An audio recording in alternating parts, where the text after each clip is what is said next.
जी, तो बिस्मिल्लाहिर्रहमानिर्रहीम।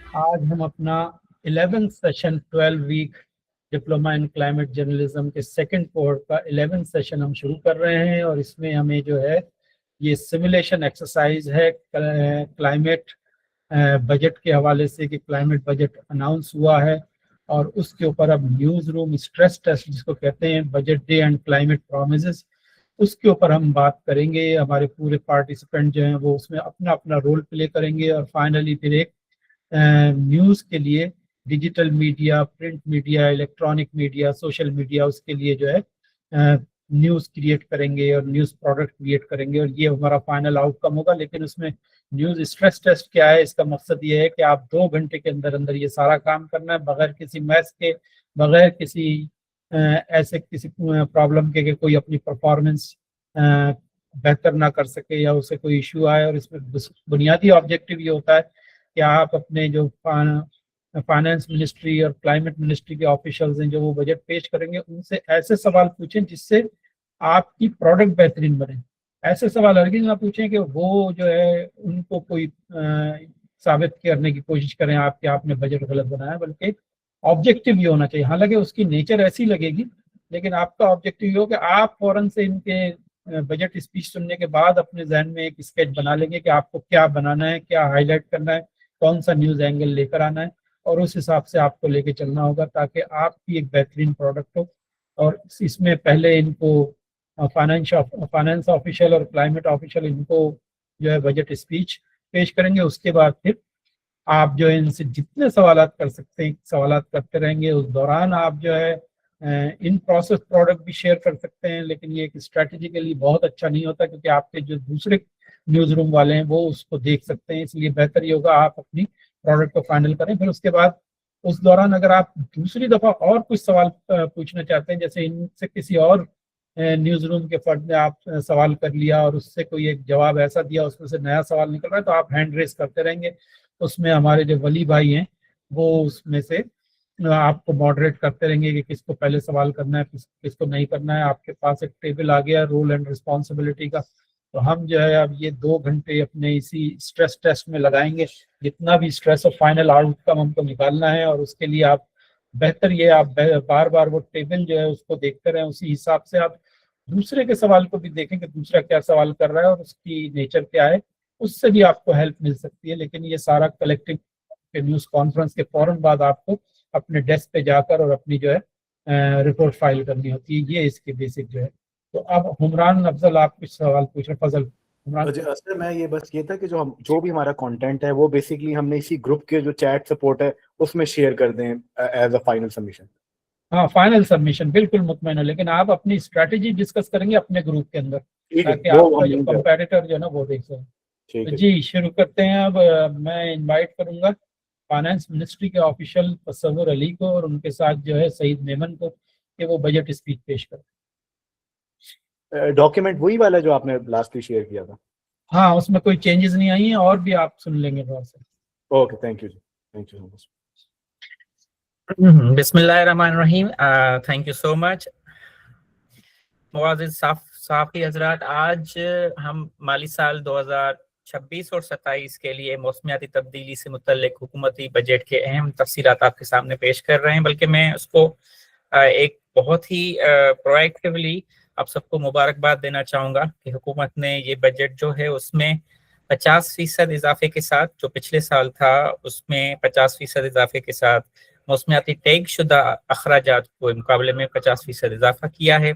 और ये इजाफा ऐसा समझ लें कि ये महज अददी नहीं बल्कि एक पॉलिसी शिफ्ट है, एक पॉलिसी पैराडाइम है जो नुमाइंदगी करता है कि मौसमियाती खतरात हैं। खासतौर पे 2022 में जो एक तबाहकुन सैलाब आए थे और उसको मद्देनजर रखते हुए हमने वसाइल में इजाफा किया है। तो ये कौमी बजट जो है हमारा न सिर्फ मौसमियाती पॉलिसी बल्कि NDC 3.0 अपडेटेड और पेरिस मुआहदे के तहत इंटरनेशनल हमारी जितनी कमिटमेंट्स हैं उससे हम आंग है। अब मैं लुबे लुबाब बजट का आपके सामने थोड़ा सा शॉर्टली पेश कर लूँ, उसके बाद आप अपने सवाल शुरू कीजिएगा। कि मजमूई तौर पे जो तकसीम है बजट की उसमें हम मवाफकियत मतलब एडॉप्टेशन के लिए हमने 300 अरब रुपए रखे हैं और मिटिगेशन मतलब तखफीफ के लिए हमने 350 अरब रुपए रखे हैं, जो कि कुल 100% का 47% बनता है। क्लाइमेट एनेबलिंग एक्शन जो उसके लिए हमने 100 अरब रुपए रखे हैं, 100 बिलियन रुपए। अब उसको अगर हम थोड़ा सा और एलेबोरेट करें तो एडेप्टेशन के लिए हमने इसमें 60 अरब रुपए वाटर रिसोर्सेज, आबी वसाइल की बेहतरी के लिए, 45 billion rupees climate smart agriculture के लिए, 30 अरब रुपए हमने क्लाइमेट रेजिलिएंट हेल्थ सिस्टम के लिए रखे हैं, उसमें लाइक हीट वेव्स, मौसमियाती बीमारियों से निपटने के लिए, ओवरऑल सेहत के निज़ाम को मजबूत मुस्तहकम बनाने के लिए। 40 अरब रुपए हमने रखे हैं डिजास्टर मैनेजमेंट, प्रिपेयर्डनेस और अर्ली वार्निंग सिस्टम के लिए। 35 अरब रुपए रखे हैं हमने क्लाइमेट रेजिलिएंट इंफ्रास्ट्रक्चर, जैसे सड़कें, पुलों और शहरी ढांचे को क्लाइमेट प्रूफ बनाना है। उसके बाद हमने 15 अरब रुपए रखे हैं वल्नरेबल इकोसिस्टम, हसास जो हमारी माहौलियाती निज़ाम है उसकी हिफाजत के लिए इको बेस्ड एक एडाप्टेशन की एक थ्योरी है इंटरनेशनल, उसके इम्प्लीमेंट करते हुए हमने 15 अरब सिर्फ वल्नरेबल इकोसिस्टम के लिए रखा है। बायोडाइवर्सिटी रिस्टोरेशन के लिए हमने 20 अरब मजीद रखे हैं। कोस्टल और मैरीन मैनेजमेंट के लिए हमने 12 अरब रुपए एक्स्ट्रा रखे हैं। और उसके अलावा दीगर शोबे वो डिटेल आपको मिल जाएंगे, फिशरीज है, इंसानी आबादियां हैं, लैंड रेवेन्यू प्लानिंग है, फूड सिक्योरिटी है, क्लाइमेट रिस्क इंश्योरेंस है। इन सब को भी हमने अपने बजट में मुख्तलिफ एलोकेशन दी हैं। साथ साथ अगर हम मिटिगेशन को देखें, जो कि दूसरा पिलर है हमारी बजट की ओवरऑल फाइनेंसिंग का, उसमें हमने रखे हैं 350 अरब रुपए, जिसका बेशतर सबसे ज्यादा जो हिस्सा जा रहा है वो तवानाई एनर्जी के सेक्टर में जा रहा है। उसके हमने 110 अरब रुपए रखे हैं, जिसके लिए हम रिन्यूएबल मतलब काबिल तजदीद तवानाई, जिसमें सोलर, विंड और हाइड्रो आ रहा है, और एनर्जी एफिशिएंसी को ओवरऑल हमारे जो सिस्टम्स हैं, ट्रांसमिशन, जनरेशन और यूटिलाइजेशन, उनकी एफिशिएंसी बेहतर बनाने के लिए ये एक एनर्जी मिक्स हमारा बनेगा। 110 अरब रुपए हमने एलोकेट किए हैं। इलेक्ट्रिक और पब्लिक ट्रांसपोर्टेशन के लिए 60 अरब रुपए रखे हैं, जिसमें ईवीज वगैरह और लो कार्बन मोबिलिटी, जिससे से ज्यादा आमदरफ्त हमारी बढ़ती रहे लेकिन उसके कार्बन इखराज बहुत कम हो। साथ साथ में सनत और मैन्युफैक्चरिंग इंडस्ट्रीज और प्रोडक्शन में 60 अरब रुपए रखे हैं, ताकि उससे भी एक क्लीन टेक्नोलॉजी या कम इखराज वाली पैदावार को फरोग मिले। टाउन प्लानिंग के लिए हमने 25 अरब रुपए, जिसमें लो कार्बन अर्बन डेवलपमेंट और सब चीजें शामिल हैं, उसके डिटेल प्रोजेक्ट्स भी आपको मिल जाएंगे। फॉरेस्ट्री के लिए 25 अरब रुपए। मीथेन रिडक्शन, ज़राई शोबे में खास तौर पे मीथेन रिडक्शन के लिए 15 अरब रुपए, और उसके अलावा वेस्ट मैनेजमेंट 15 अरब रुपए। कार्बन मार्केट्स, कार्बन क्रेडिट के फ्रेमवर्क को और मार्केट के तैयारी के लिए हमें 10 अरब रुपए। साथ साथ में टेक्नोलॉजी और इनोवेशन के लिए 10 अरब रुपए, जिसमें नई जिद्दत, तहकीक और डिजिटल सिस्टम्स और क्लीन टेक्नोलॉजी पे हम अगर चेंज होना चाहें उधर तो उसमें 10 अरब। और इसके साथ साथ जो तीसरा हमारा सुतून है, पिलर है, वो क्लाइमेट एनेबलिंग एक्शंस जो हैं, उसमें ज्यादातर इदारा जाती एक हम इंस्टीट्यूशनल गवर्नेंस को बेहतर बनाने, पॉलिसी साजी के रिफॉर्म्स लाने के लिए हमने 100 अरब रुपए रखे हैं, जिसमें खास तौर पे इंस्टीट्यूशनल कैपेसिटीज और ग्रीन गवर्नेंस के लिए 15 अरब रुपए, जिसमें क्लाइमेट टैगिंग और शफाफियत को मजबूत मुस्तहकम किया जाएगा उस सिस्टम को। क्लाइमेट फाइनेंस सिस्टम के लिए 10 अरब रुपए, क्लाइमेट रिसर्च एंड डेवलपमेंट के लिए 10 अरब रुपए, फाइनेंस एंड टेक्नोलॉजी के लिए 12 अरब रुपए, अवेयरनेस एंड रिडक्शन के लिए 10 अरब रुपए, जिसमें अवामी शऊर और मौसमियाती तालीम और क्लाइमेट अवेयरनेस एजुकेशन को ज्यादा से ज्यादा फरोग दिया जाएगा। और सस्टेनेबल प्रोडक्शन और सर्कुलर इकोनॉमी के लिए भी हमने एलोकेट किए हैं। तो मैं जस्ट आपको लुबे-लुबाब आखिरी ये जुमले कि ये बजट एक किस्म का जामे मरबूत है, कॉम्प्रिहेंसिव तवाज़ुन पे मबनी बजट है, मौसमियाती हिकमत अमली है गवर्नमेंट की नुमाइंदगी की, जिसमें हम मवाफ़क़त मतलब एडप्टेशन के जरिए आवाम को न सिर्फ तहफ़्फ़ुज़ दे रहे हैं, बल्कि तखफीफ के जरिए, मिटिगेशन के जरिए तवीलुल मुद्दती इखराज जो लॉन्ग टर्म हमारी एमिशन से उनको कम कर रहे हैं। इसके साथ साथ इदारा जाती इस्लाहात के जरिए हम क्लाइमेट गवर्नेंस को बेहतरी ला रहे हैं और शफाफ और पायदार, ट्रांसपेरेंट और एक सॉलिड निज़ाम की कायम तरक्की करने के लिए हम पेश रवा हैं। हुकूमत मौसमियाती खतरात के खिलाफ पाकिस्तान को ज्यादा मजबूत, पायदार और महफूज बनाने का अज़म रखती है। मैं चाहूँगा कि आप अपने सवालात बिल्कुल आगे रखें। उससे पहले मैं जस्ट कंफर्म करना चाहूँगा, हमारे फाइनेंस मिनिस्ट्री के अभी हमारे ऑफिशियल्स ने बताया कि आप लोगों के लिए हमने एक हाई टी और रिफ्रेशमेंट का भी बंदोबस्त किया हुआ है। तो जी प्लीज। फिर पहला सवाल तो यही होगा कि रिफ्रेशमेंट में है क्या क्या।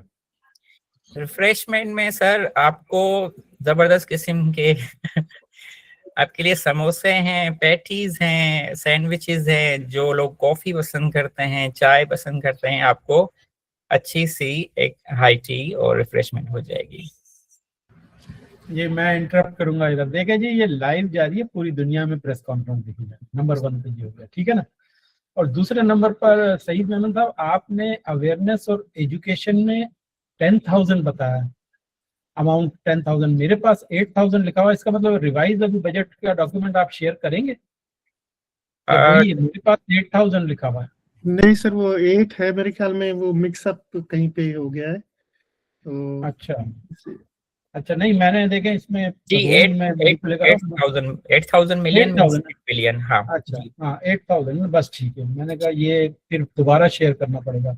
मतलब ये सारे पार्टिसिपेंट उसी को देखकर जो है ना आपके साथ सवाल जवाब कर सकते हैं। चले ठीक है, वली भाई अब देखें आप मॉडरेशन। जी उमरान फजल सवाल करेंगे ना। पहला सवाल उमरान फजल की जानिब से आएगा। मेरा सवाल था इसके ऊपर कि एक मखसूस बजट रखा गया है जिसमें बायोडाइवर्सिटी की भी बात की गई है, फॉरेस्ट्री की बात की गई है और वल्नरेबल इकोसिस्टम की भी बात की गई है। तो मेरा सवाल इसमें यह है कि हम क्या मेजरेबल आउटकम्स आज यहाँ से एंटिसिपेट कर रहे हैं इस बजट को रख के, जो समहाउ हेल्प करेंगे वाइल्ड लाइफ को आगे जाके। क्योंकि जो क्लाइमेट का चेंज आ रहा है वो इंसानों पे समहाउ बाद में आता है, सबसे पहले जानवरों पर आता है। और खासतौर पे पाकिस्तान में वाइल्ड लाइफ के ऊपर एक बहुत बड़ा चेंज आ रहा है जिसमें स्नो लेपर्ड्स की तादाद कम हो रही है बिकॉज ऑफ ग्लेशियर मेल्टिंग। तो मेरा सवाल ये है कि ये जो बजट आपने रखा जिसमें आपने बायोडाइवर्सिटी की, फॉरेस्ट्री की और वल्नरेबल इकोसिस्टम की बात की, इससे आप क्या एंटिसिपेट करें, क्या मेजरेबल आउटकम्स होंगे, क्या नए चेंजेस, क्या स्टेप्स लिए जा रहे हैं जो समहाउ वाइल्ड लाइफ को, खासतौर पे जो स्नो लेपर्ड्स हैं और दीगर वाइल्ड लाइफ जो क्लाइमेट के चेंज से अफेक्ट हो रही है, उनको हेल्प करेंगे। अच्छा, मेरे ख्याल में आपके सवाल के जवाब, सवाल में ही आपका half answer you should yourself you have given कि आप एक तो हम फॉरेस्ट और बायोडाइवर्सिटी और सब के लिए हमने एलोकेट किया हुआ है, तो उसमें जाहिर बात है कि वाइल्ड लाइफ को भी एक प्रोटेक्टेड चीजें जा रही हैं। दूसरा, इसमें जो डिटेल्ड प्रोजेक्ट्स हैं वो अगर मैं चाहूंगा कि मेरे की ऑफिशियल्स आपके साथ इंडिविजुअली भी शेयर कर लेंगे और कलेक्टिवली भी इस पे डिटेल्ड प्रोजेक्ट्स होंगे जो कि चलेंगे। तो एज ए इंटीग्रेटेड होल आपने सब उसको देखना है, वो हम कहीं एक पॉइंट नहीं कर पाएंगे। जी सईद यूसुफ साहब, अब आप सवाल कर लीजिए। सईद यूसुफ। अस्सलाम वालेकुम। मैं मिनिस्ट्री साहब का बड़ा शुक्रगुजार हूँ कि उन्होंने बड़ा बेहतरीन किस्म का बजट पेश किया है। बीइंग एन इकोनॉमिक्स जो एक्सपर्ट है, मैं उनकी जो मैं वैल्यूएशन में कर रहा था, देख रहा था, तो उसमें एक चीज़ मुझे थोड़ा इनअप्रोप्रिएट लगा। I just want to be in clarify that, मतलब ये जो आपने लिखा है कि द बजट एड्रेसेस प्रोविंशियल जो कोऑर्डिनेशन है। अच्छा, इसमें एक चीज था आपका जो प्रोविंशियल कोऑर्डिनेशन है geography along with the rural urban allocation था ना, उसमें एक 25 टाउन प्लानिंग के लिए आप लोगों ने रखा हुआ है और वल्नरेबल इकोसिस्टम के लिए सिर्फ 15 रखा हुआ है। मेरे ख्याल में ये थोड़ा इनअप्रोप्रिएट लग रहा है, जिसमें जो प्रोविंशियल कोऑर्डिनेशन है और जियोग्राफी को, उसको भी मेरे ख्याल में शायद मद्देनजर नहीं रखा गया, या आपस में जो एक बाहमी रब्तकारी होनी चाहिए या बाहमी मशावरत होनी चाहिए प्रोविंसेस के साथ, वो शायद इसमें मुझे लैग लग रहा है। इस पे आप थोड़ा काइंडली मुझे गाइड कर लें, क्योंकि 25 अरब रुपए आपने रखे हैं टाउन प्लानिंग के लिए और 15 अरब रुपए आपने रखे हैं वल्नरेबल इकोसिस्टम के लिए। थोड़ा इनअप्रोप्रिएट मुझे लग रहा है। काइंडली इसको मिनिस्टर साहब काइंडली डिफाइन कर ले। जी, थैंक यू सो मच। आप जो पॉइंट कर रहे हैं, आप मेरे ख्याल में डिफरेंट पर्सपेक्टिव उसको देख सकते हैं कि जो टाउन प्लानिंग है वो इशारा कर रही है अर्बन डेवलपमेंट की तरफ, और जो इकोसिस्टम्स हैं वो हमारे खास तौर पे वेटलैंड्स हैं, हमारे इकोसिस्टम जो कि क्लाइमेटिक चीज़ों को आगे बढ़ाते हैं। तो इसमें इनपुट है बिल्कुल तमाम सूबों का, सबसे चीज़ें ली गई हैं टाउन प्लानिंग को। और मैं अगर मजीद ब्रीफ कर लूँ तो उसमें पॉलिसी एंड पब्लिक एडमिनिस्ट्रेशन है, रिसर्च डेवलपमेंट है, solid waste and waste water collection है, और इंफ्रास्ट्रक्चर है। जबकि अगर हम इकोसिस्टम को आप मजीद देखेंगे तो उसमें मेरे सामने डॉक्यूमेंट है, उसमें हैबिटेट रिस्टोरेशन, जो कि आपसे पहले दोस्त ने साहब बताया कि वाइल्ड लाइफ का, वो habitat restoration, climate resident land use planning, और बायोडाइवर्सिटी कंजर्वेशन, और वाटर रिसोर्स मैनेजमेंट। तो होलिस्टिकली इसमें सारी चीजें दी गई हैं और इंटीग्रेटेड है। जो हमने वाटर रिसोर्सेज रखे हैं वो ओवरऑल तमाम सूबों को एक ही वाटर के जो हमारे चैनल्स आ रहे हैं कैनालिंग, उनको अगर हम करेंगे डीप डाउन तो वो सब एक साथ ही एक लड़ी में आ रहे हैं। अच्छा, एक और भी चीज सर मैं आपके गोश गुजार कराना चाहता हूँ कि जो मैंने डॉक्यूमेंट पढ़ा उसमें जो ट्रांसपोर्ट था वो एडाप्टेशन में भी आ रहा था और मिटिगेशन में भी मुझे रिफ्लेक्शन उसकी लग रही थी, जिसमें एडाप्टेशन में आप लोगों ने उसके लिए रखे थे 20 billion rupees and the mitigation it's about 60 billion. Isn't that double counting prevented? मतलब इसमें कोई मैकेनिज्म आप लोगों ने किया हुआ इंडल्ज?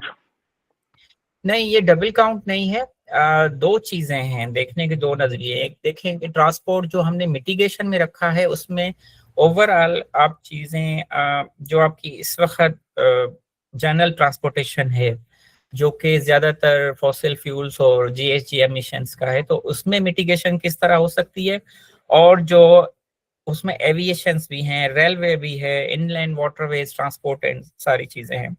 जो आपकी एडेप्टेशन है उसमें उस टेक्नोलॉजी की मिनिस्टर साहब, मैं आपको इंटरफेयर करूंगा, मेरा थोड़ा नेट का इशू था, मैं चला गया, तो वापस kindly can you repeat the answer? I will be very grateful to you. Okay, so मैं बता रहा था कि आपके पास दो चीजें जो आपने पॉइंट आउट की हैं।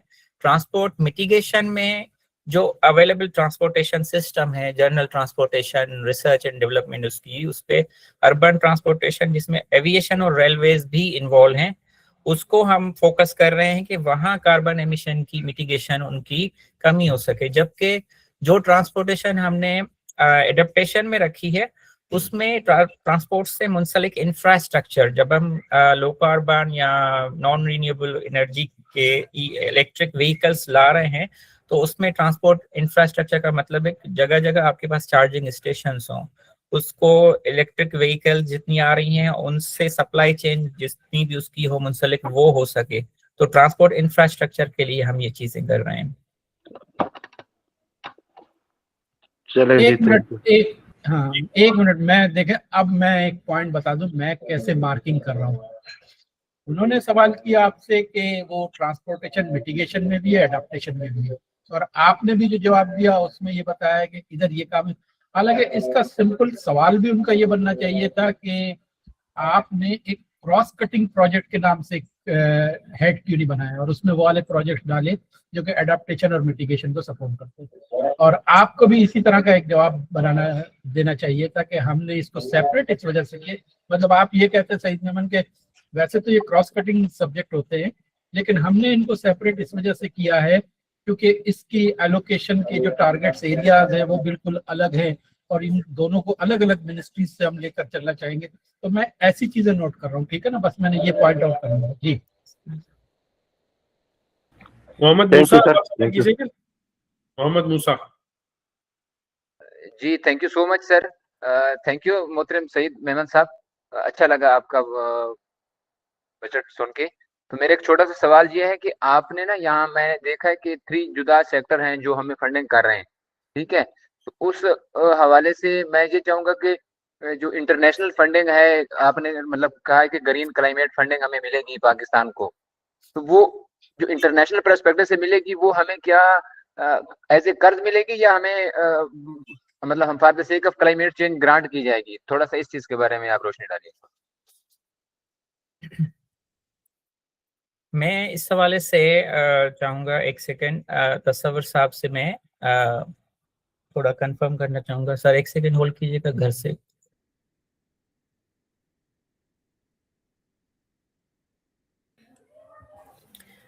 आई एम सॉरी, थोड़ी डिस्टर्बेंस थी घर पे। जी जी सही, मैं दे दूं जवाब इसका? जी जी please carry on carry on. हाँ, तो इस पे जो ग्रांट्स है, कुछ ग्रांट्स हैं जो कि हमें जो टारगेट इंटरनेशनली सेट किए गए हैं उनको अचीव करने पे मिलेगी। और दूसरा, इस बार बजट में इसलिए भी इंक्रीज किया गया है कि इंटरनेशनली हम अट्रैक्ट कैसे कर सकते हैं। डेफिनेटली अगर हम खुद से कोई इनिशिएटिव नहीं लेना चाहेंगे तो इस हवाले से जिस तरीके से इस साल जो गुज़श्ता साल है उसमें सिर्फ पाकिस्तान को जो टोटल ग्रांट्स और वो मिली है वो 3 बिलियन के करीब है, जो कि बहुत कम है। और इसकी एक बड़ी वजह ये भी है कि जब हम खुद से पहले पिछले जो बजट आते थे उसमें वाजे नहीं होता था कि क्लाइमेट में कहाँ कहाँ पे, लेकिन इस बार मिनिस्ट्री ने पूरा इसको अच्छे से टैगिंग की गई है कि कहाँ कहाँ से जो है बजट एलोकेशन करनी है। और 37 के करीब जो ये सेक्टर्स जो सईद साहब ने बताए एलोकेशंस की गई है। तो इसी वजह से ज्यादा वो किया गया है कि आने वाले टाइम में हम इंटरनेशनली ग्लोबली अट्रैक्ट कर सके और अपने जो क्लाइमेट फाइनेंसिंग है उसको अच्छा बना सके। नहीं, मेरा जी, फिर क्वेश्चन मैं बीच में रह गया ना। हाँ एक मिनट, मैं फिर देखें इधर इंटरप्ट करूंगा। देखें अभी तस्वुर अली ने बताया कि लास्ट टाइम 3 बिलियन की हमें जो है ग्रांट और फाइनेंसिंग हुई थी। अब हारून सिराज आपका रोल है इधर फैक्ट चेक का, फैक्ट चेक करना है जो भी इसके अंदर डिबेट होगी डिस्कशन होगी, आप फौरी तौर पर इसको चेक कर सकते हैं अगर ये वाकई मतलब ये ऑफिशियल फिगर ये बता रहे हैं तो। और अगर ये अपनी मॉक फिगर है तो उसको भी, उसकी भी लॉजिक को आप चेक कर सकते हैं किसी भी हवाले से और उसके ऊपर कोई कंटेंट कर सकते हैं। बस मैंने कहा ये थोड़ा सा और कॉन्सेप्ट क्लियर करने के लिए 1-2 दफा इंटरफेयर कर लूंगा। ठीक है, थैंक यू। जी, और मैं इसमें जो तस्वर अली ने बताया उसमें एक चीज और आपको पॉइंट आउट कराऊं कि जो enabling and supporting climate action के लिए हमने 100 बिलियन रखे हैं, उसमें आप देखेंगे क्लाइमेट फाइनेंस सिस्टम को स्पेशली हमने 10 बिलियन रखे हैं, जिसमें हम ग्रीन इन्वेस्टमेंट और फंड्स को और कार्बन मार्केट्स और ट्रेडिंग सिस्टम के फ्रेमवर्क्स को हम लागू करेंगे। तो वो हमें ग्रीन क्लाइमेट फंड के लिए हम प्रोस्पेक्टिव हैं। जी अच्छा, ये सईद मेमन, हुमरान ने एक सवाल किया हुआ है चैट बॉक्स में, जरा वो देख लीजिए आप।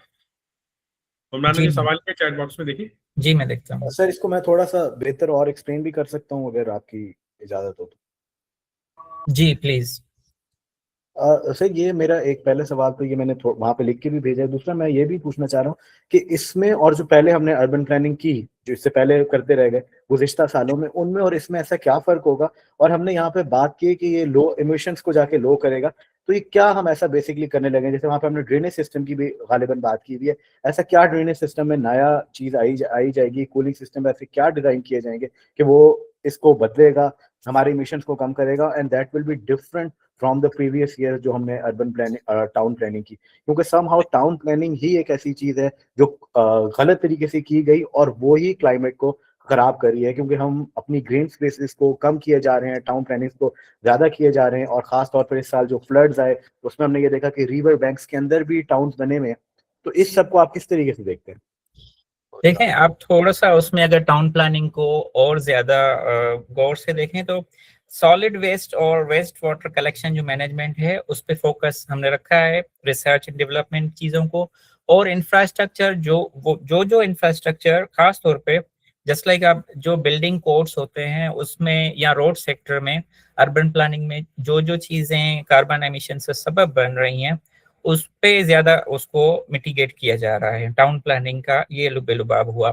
बाकी रही बात आपकी के पिछले और इसमें क्या फर्क है, तो डेफिनेटली इसमें 50% extra allocation, it means 50% more wide and deep and bread में हमने उसको कंसंट्रेट दिया है। जो भी क्लाइमेट एक्शन है वो अक्रॉस द बोर्ड है, तमाम सेक्टर्स को, वो आप उसमें कंफर्म कर सकते हैं। जी जी सर। तालिब सयाल सवाल करेंगे। अभी आप रुकिए प्लीज। तालिब ओके। सयाल। जी अस्सलाम वालेकुम। वालेकुम सलाम। सर अगर इन केस अगर हमें इंटरनेशनल फंडिंग जो है वो नहीं मिलती तो what is the government backup plan? ये तो आप हाइपोथेसिस पे इन केस ये हो सकता है, इन केस वो हो सकता है, इन केस डबल फंडिंग भी मिल सकती है। नहीं, बैकअप प्लान क्या है हमारे पास? कि डबल हमारे पास मिल सकती है तो तीन वो है। एक अलग चीज है। हम फंडिंग के जराए हमारे पास तीन है। एक तो ये है कि फेडरल रेवेन्यू हमें मिल रहा है, कार्बन लेवी और जो ईंधन की मद में हमें 2.5 रुपए से 5 रुपए तक फी लीटर वो चीजें आएंगी। दूसरा, ठीक है, क्लाइमेट फंड्स हमें अगर नहीं भी मिल रहे, हमारे ग्रीन बॉन्ड्स हैं, हम उससे एक्विटी पे जाएंगे। तीसरा, हमारे पास बहुत सारा एक चीजें आ रही हैं सूबों के मद से भी, और चीजों को हमने बहुत अच्छे से सिंक्रोनाइज किया हुआ है। हम क्लाइमेट जो फंडिंग फाइनेंस सिस्टम है उसको इम्प्रूव कर रहे हैं। तो होपफुल यही है कि हमें बहुत अच्छा रिस्पांस आएगा इंटरनेशनल कम्युनिटी की तरफ से। मेरा अगर ये सारी चीज ठीक एक है। मिनट सगन रुकिएगा, अनम को सवाल करने दीजिए। अनम शाहिद प्लीज आप पूछिएगा। जी अनम आप हैं? जी अस्सलाम वालेकुम। I am Anam from Print Desk Lead. So my team members wanna ask some questions to the Said Maman and Tasawwur Ali. जी प्लीज। अस्सलाम वालेकुम, मेरा नाम सैयद हैदर शाह है और मैं प्रिंट डेस्क से ताल्लुक़ रखता हूँ। कुछ क्वेश्चन थे मेरे सईद मेमन साहब से भी, और एक क्वेश्चन था बल्कि सईद मेमन साहब से, और एक क्वेश्चन है मेरा तसव्वुर अली साहब से। तो if you be so kind जवाब दे दीजिएगा प्लीज़। सर आपसे मेरा ये क्वेश्चन है कि हुकूमत ने मतलब क्लाइमेट बजट में 50% का इज़ाफ़ा उसका दावा तो कर रही है, लेकिन मतलब ऐसे भी पहले भी देखा जा चुका है। मेरा ताल्लुक पेशावर से है तो मैं खुद ये चीज़ देख चुका हूँ कि हमारे यहाँ पर ऑलरेडी जो प्रोजेक्ट्स होते हैं, ये जो ड्रेनेजेस के जो प्रोजेक्ट्स होते हैं उसको मतलब लेबल कर दिया जाता है क्लाइमेट का बना के, या क्लाइमेट उसके लिए रेजिलियंस का टैग लगा दिया जाता है। तो क्या आप ये चीज़ बता सकते हैं कि 750 अरब रुपए का जो ये बजट है, इसमें कितनी रकम फ्रेश है, कितनी रकम नई इंट्रोड्यूस की गई है, और कितना हिस्सा इसमें सिर्फ इंटरनेशनल टैगिंग की उसके लिए डाला हुआ है इसके अंदर, और उसकी शर्त पूरी करेंगे तो मतलब इंटरनेशनली उसको टैग किया जाएगा, तो इसमें कितनी नई रकम है और कितनी पुरानी रकम है? अगर इसका मुझे जवाब दे दीजिएगा। Thank you so much for that question. अब इसमें देखें, दो इजाफी पहलू में आपको इसे समझा देता हूं कि अव्वल तो ये माली तरजीहात में हकीकी हमारी वसअत बता रहा है कि हम फाइनेंशियल जो कंसिडरेशन है उसमें हम किस तरह से एक एम्बिट अपना रख सकते हैं। दो, हम सेकेंडली ये है कि मौसमियाती जो अखराजात हैं उनकी बेहतर और ज्यादा मुनज़्ज़म दर्जा बंदी की जाए। हम उनको ना सिर्फ टैगिंग और दर्जा बंदी कर रहे हैं, ये एक किस्म की इंस्टीट्यूशनलाइजेशन है जो गवर्नेंस में भी बेहतरी आ रही है, और हमारे माली वसाइल की भी बेहतर उनकी हम जिम्मेदाराना एलोकेशन कर रहे हैं।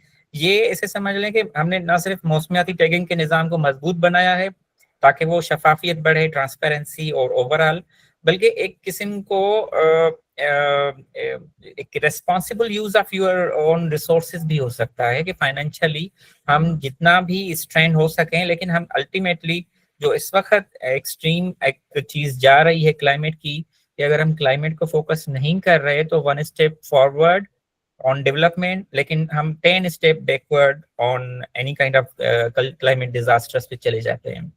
तो ये इसको आप इस तरह समझ लें कि आप बाइफरकेट इस तरह नहीं कर सकते कि फ्रेश और न्यू क्या है, आप उसको इंटीग्रेट कह सकते हैं कि ये एक ड्यूअल पर्सपेक्टिव है और इंटीग्रेटेड है डिफरेंट तरीकों से।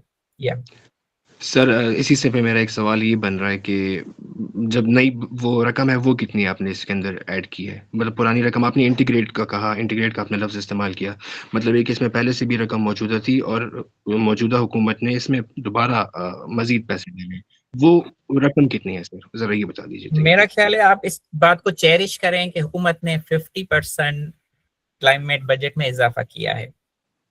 सर मतलब ये कि पहले से मौजूद जितना था उसमें 50% मजीद डाला गया है, ना कि कुल मिला के उसको 50% बताया जा रहा है। पिछले बजट के मद में हमने 50% इजाफा किया है इस बार, जो कि क्लाइमेट से रिलेवेंट है। जबरदस्त जबरदस्त sir, thank you so much आपके जवाब देने का। मेरा एक सवाल था तसव्वुर अली साहब से।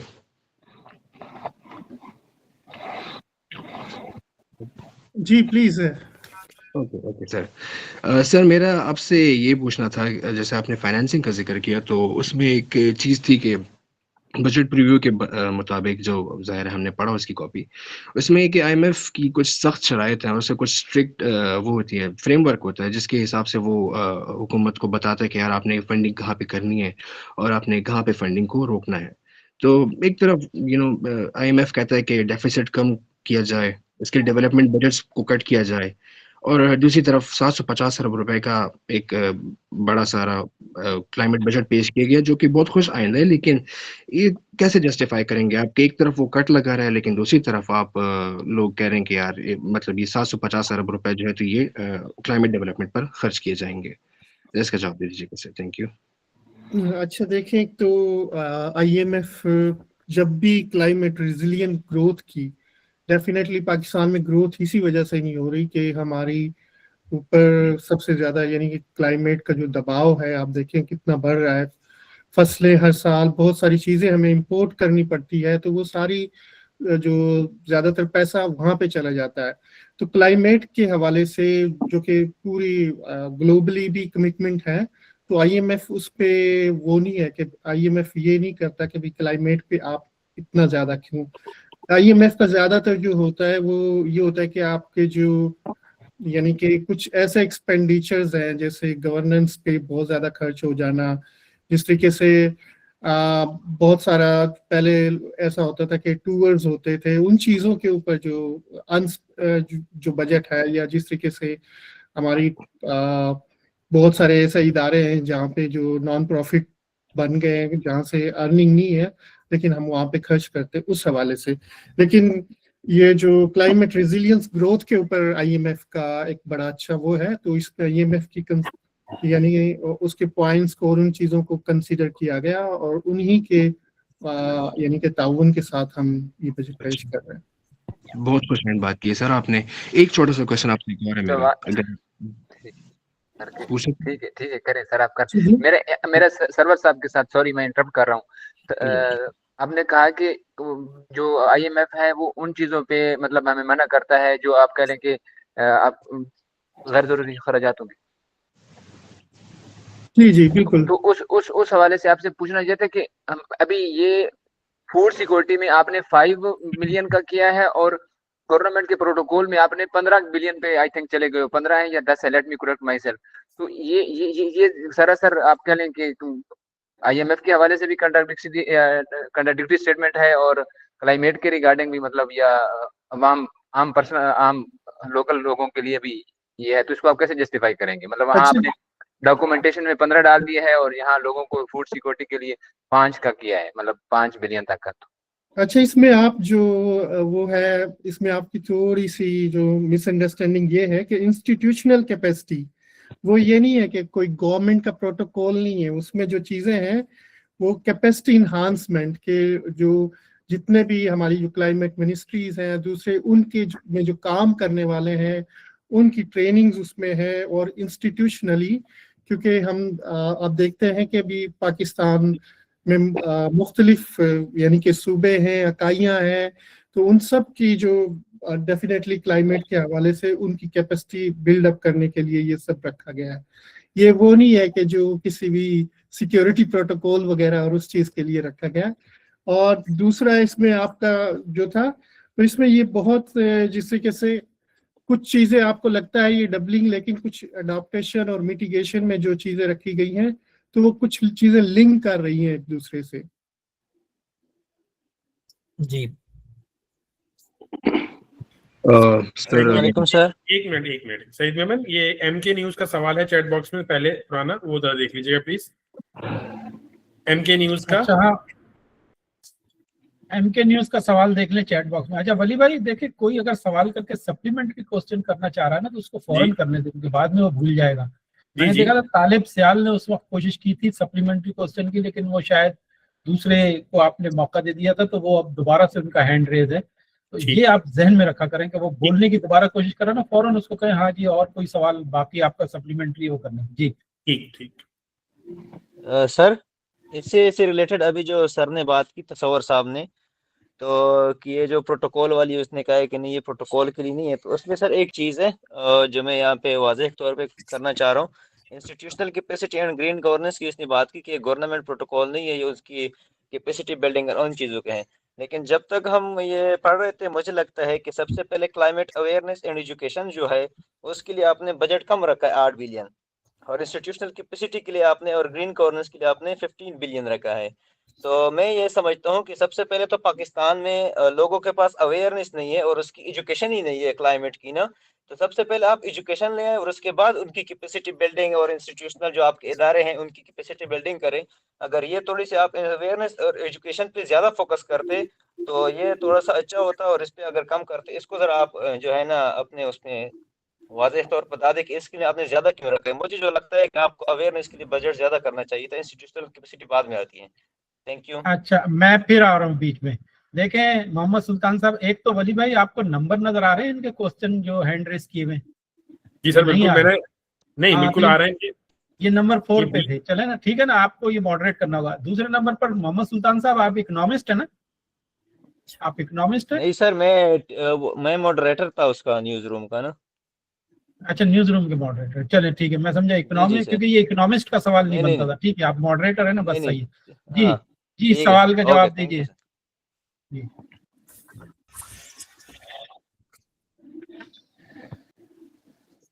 इसमें जो आप देखें, दोनों चीजें, अब हम ये तो नहीं कह सकते कि लोगों की ट्रेनिंग्स भी नहीं होनी चाहिए और अवेयरनेस, एक पे फोकस नहीं, तो दोनों चीजों पे फोकस इसलिए रखा गया है क्योंकि एजुकेशन भी, और एजुकेशन में भी यानी कि डिफरेंट सेक्टर है। हेल्थ एजुकेशन के हवाले से अलग है, ये पब्लिक एजुकेशन के हवाले से एक अलग उसमें। तो ये तजवीज़ तो अच्छी है कि ये हो सकता है कि हम जो आने वाला नेक्स्ट ईयर का जो बजट होगा उसमें और ज्यादा से ज्यादा अवेयरनेस का वो करेंगे। लेकिन साथ साथ हम इंकरेज करते हैं जिस तरीके से हमारी जो सिविल सोसाइटी है, एनजीओज है, वो भी एजुकेशन और इस चीज के ऊपर काफी कैपेसिटी बिल्डिंग पे काम करती हैं, तो उनके साथ मिलके हम फर्दर इसको स्ट्रेंथ करेंगे। और इसमें मैं एक चीज और ऐड कर लूं तस्वर साहब के पॉइंट ऑफ व्यू में, कि हमें एजुकेशन और अवेयरनेस देने के लिए जिस इंफ्रास्ट्रक्चर, जिस इंस्टीट्यूशनलाइजेशन, जिस कैपेसिटीज की जरूरत है, उसके लिए हमने वो एक एनेबलिंग एनवायरनमेंट में रखी हुई है चीजें। तो जरूर इसमें चीजें आगे बढ़ेंगी जैसा तस्वर साहब ने कहा। जी नेक्स्ट प्लीज। अच्छा, चैट बॉक्स में जो सवाल आया हुआ है वो ये एमके न्यूज का सवाल एमके न्यूज का सवाल है। वो ये पूछना चाह रहे हैं कि क्या आप वाज़ेह तौर पे बता सकते हैं कि पिछले साल माली साल में क्लाइमेट चेंज के लिए मख्तस बजट में से कितना फंड हकीकत में खर्च हुआ और उसके नतायज अवाम को कहाँ नजर आए। तो ये आप मीडिया वालों का ज्यादा परव्यू है कि वो आप हकीकत में अवाम को चीजें दिखाएं, और हमारे लिए जो अकाउंटेबिलिटी और ऑडिट क्वेश्चंस वगैरह हैं वो भी रिपोर्ट्स आपकी पब्लिक हैं। हमारे लिए इकोनॉमिक रिव्यू की जितनी रिपोर्ट्स आई हैं वो बहुत पॉजिटिव हैं कि गवर्नमेंट ने परफॉर्म किया हुआ है। जी नेक्स्ट। ये हुमरान सवाल कीजिएगा, हुमरान फजल। जी, मेरा सर सवाल ये था कि हमने अभी बजट का जो डॉक्यूमेंट शेयर हो उसमें इमर्जिंग टेक्नोलॉजीज और इनोवेशन का जिक्र किया गया है इंडस्ट्रीज और मैन्युफैक्चरिंग के लिए, कि वहां पे हम कुछ तब्दीलियां करेंगे ताकि माहौली आलूदगी जो है उससे बचा जा सके।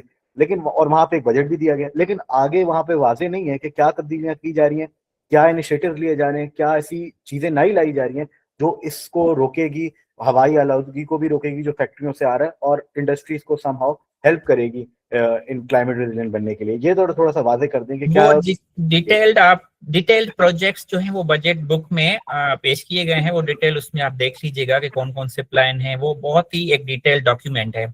Each and every project is given over there. या जी नूर अहमद आप सवाल कीजिएगा। अस्सलाम वालेकुम सर। वालेकुम सलाम। सर मेरा सवाल सैयद मेमन साहब से है। तो जैसे कि पिछले काफ़ी अरसे से पाकिस्तान जो है ना फ्लड से या हीट वेव से ऐसे प्रॉब्लम से गुजर रहा है, और ये आगे इन फ्यूचर भी जो है ना इसमें इजाफा हो रहा है। तो सर मेरा सवाल ये है कि बजट में आपने मिटिगेशन के ऊपर जो है ना 350 बिलियन तकरीबन 47% ओवरऑल जो बजट है वो आपने इसमें रखा है, जबकि 300 बिलियन 40% जो बजट है वो आपने एडाप्टेशन के लिए रखा है। सर इमिशंस में अगर हम देखें ओवरऑल पाकिस्तान की जो उसमें ग्लोबल जो इमिशंस हैं उसमें पाकिस्तान की कंट्रीब्यूशन जो है लेस देन 1% है, ठीक है, जबकि हमें ज्यादातर अगर देखा जाए तो जरूरत हमें एडाप्टेशन की है। तो आपने सर ये कैसे जो है ना इसमें बजट को आपने एलोकेट किया है? अच्छा, आप एक चीज इस तरह समझ लें कि आप एडेप्टेशन को जिस तरह समझ रहे हैं कि हम समथिंग हैपनिंग कुछ हो जाए उसके बाद हम उसको रेजिलिएंट बने, मवाफकत करें। हम चाह रहे हैं कि मिटिगेशन लाइक प्रिवेंशन वाली उस फिलोसफी पे जाएं कि कुछ चीज लाइक उसकी नौबत ही ना आए कि हमें एडेप्टेशन के लिए ज्यादा अमाउंट रखना पड़े। जो मेन काजेज हैं उन कॉजेज को एड्रेस करें, नई जिद्दत टेक्नोलॉजीज पे और एनर्जी एफिशिएंसी पे आ जाएं, ताकि आपकी जो एक्स्ट्रा बजट जा रहा है पोस्ट फ्लड लाइक सिचुएशंस में, एडेप्टेशंस में, वो आपका इतना खर्चा ना हो। लाइक बीमारी को होने से पहले ही चीजें आप रोकें, ज्यादा फ्रूट खाएं, बजाय कि आप दवाओं पे खर्च करें एडेप्टेशन पे। जी नेक्स्ट प्लीज। नहीं, एक मैं इंटरप्ट करूंगा। अब तक का सबसे बेहतरीन सवाल नूर अहमद ने पूछा है, अब तक का। जवाब के बारे में मैं रिजर्व रखूंगा अपना कमेंट। सवाल इस वक्त तक का सबसे बेहतरीन नूर अहमद का था। जी आगे कंटिन्यू। सर मैं इसमें ऐड कर दूं? सर मैं मुतफिक नहीं हूँ। नूर अहमद जी तो सर इसमें देखें जी सर।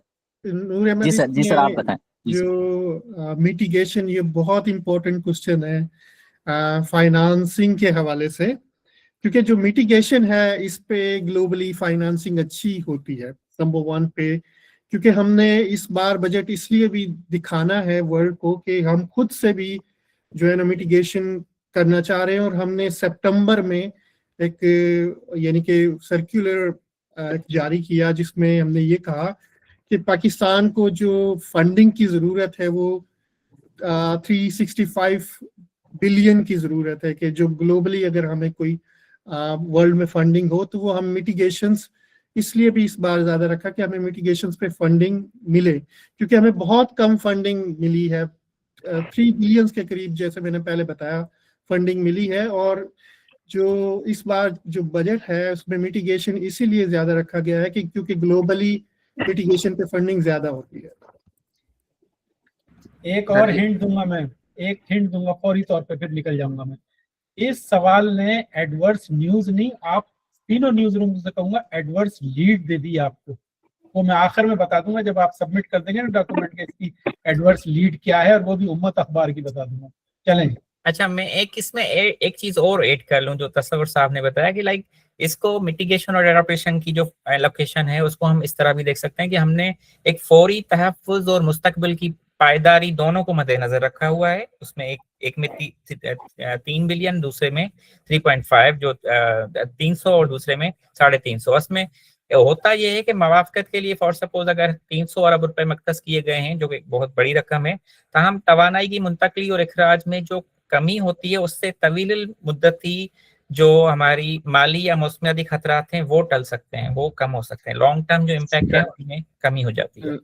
मैं इसमें कहूंगा कि आखिर, सॉरी बगैर लाइन के आ रहा हूँ लेकिन आना पड़ता है कि भाई अगर आप लोग ये देखें, अगर इतना कुछ है तो हम गोया कि ग्लोबली प्रेफरेंस कर रहे हैं, हम लोकल सर्वाइवल को नहीं नजरअंदाज कर रहे हैं, इसलिए मिटिगेशन पे ज्यादा आपने मतलब फोकस किया हुआ है। तो मैं भी इस चीज से इत्तेफाक नहीं करूंगा। अगर आप काइंडली रिवाइज कर सकते हैं तो ठीक है। बाकी यह है कि अगर मिटिगेशन पे आप ज्यादा इन्वेस्टमेंट की जा रही है तो इट मीन कि आप ग्लोबली उस चीज को प्रायोरिटाइज कर रहे हैं ना, कि और लोकली हम फ्लड पे, डिफोरेस्टेशन पे।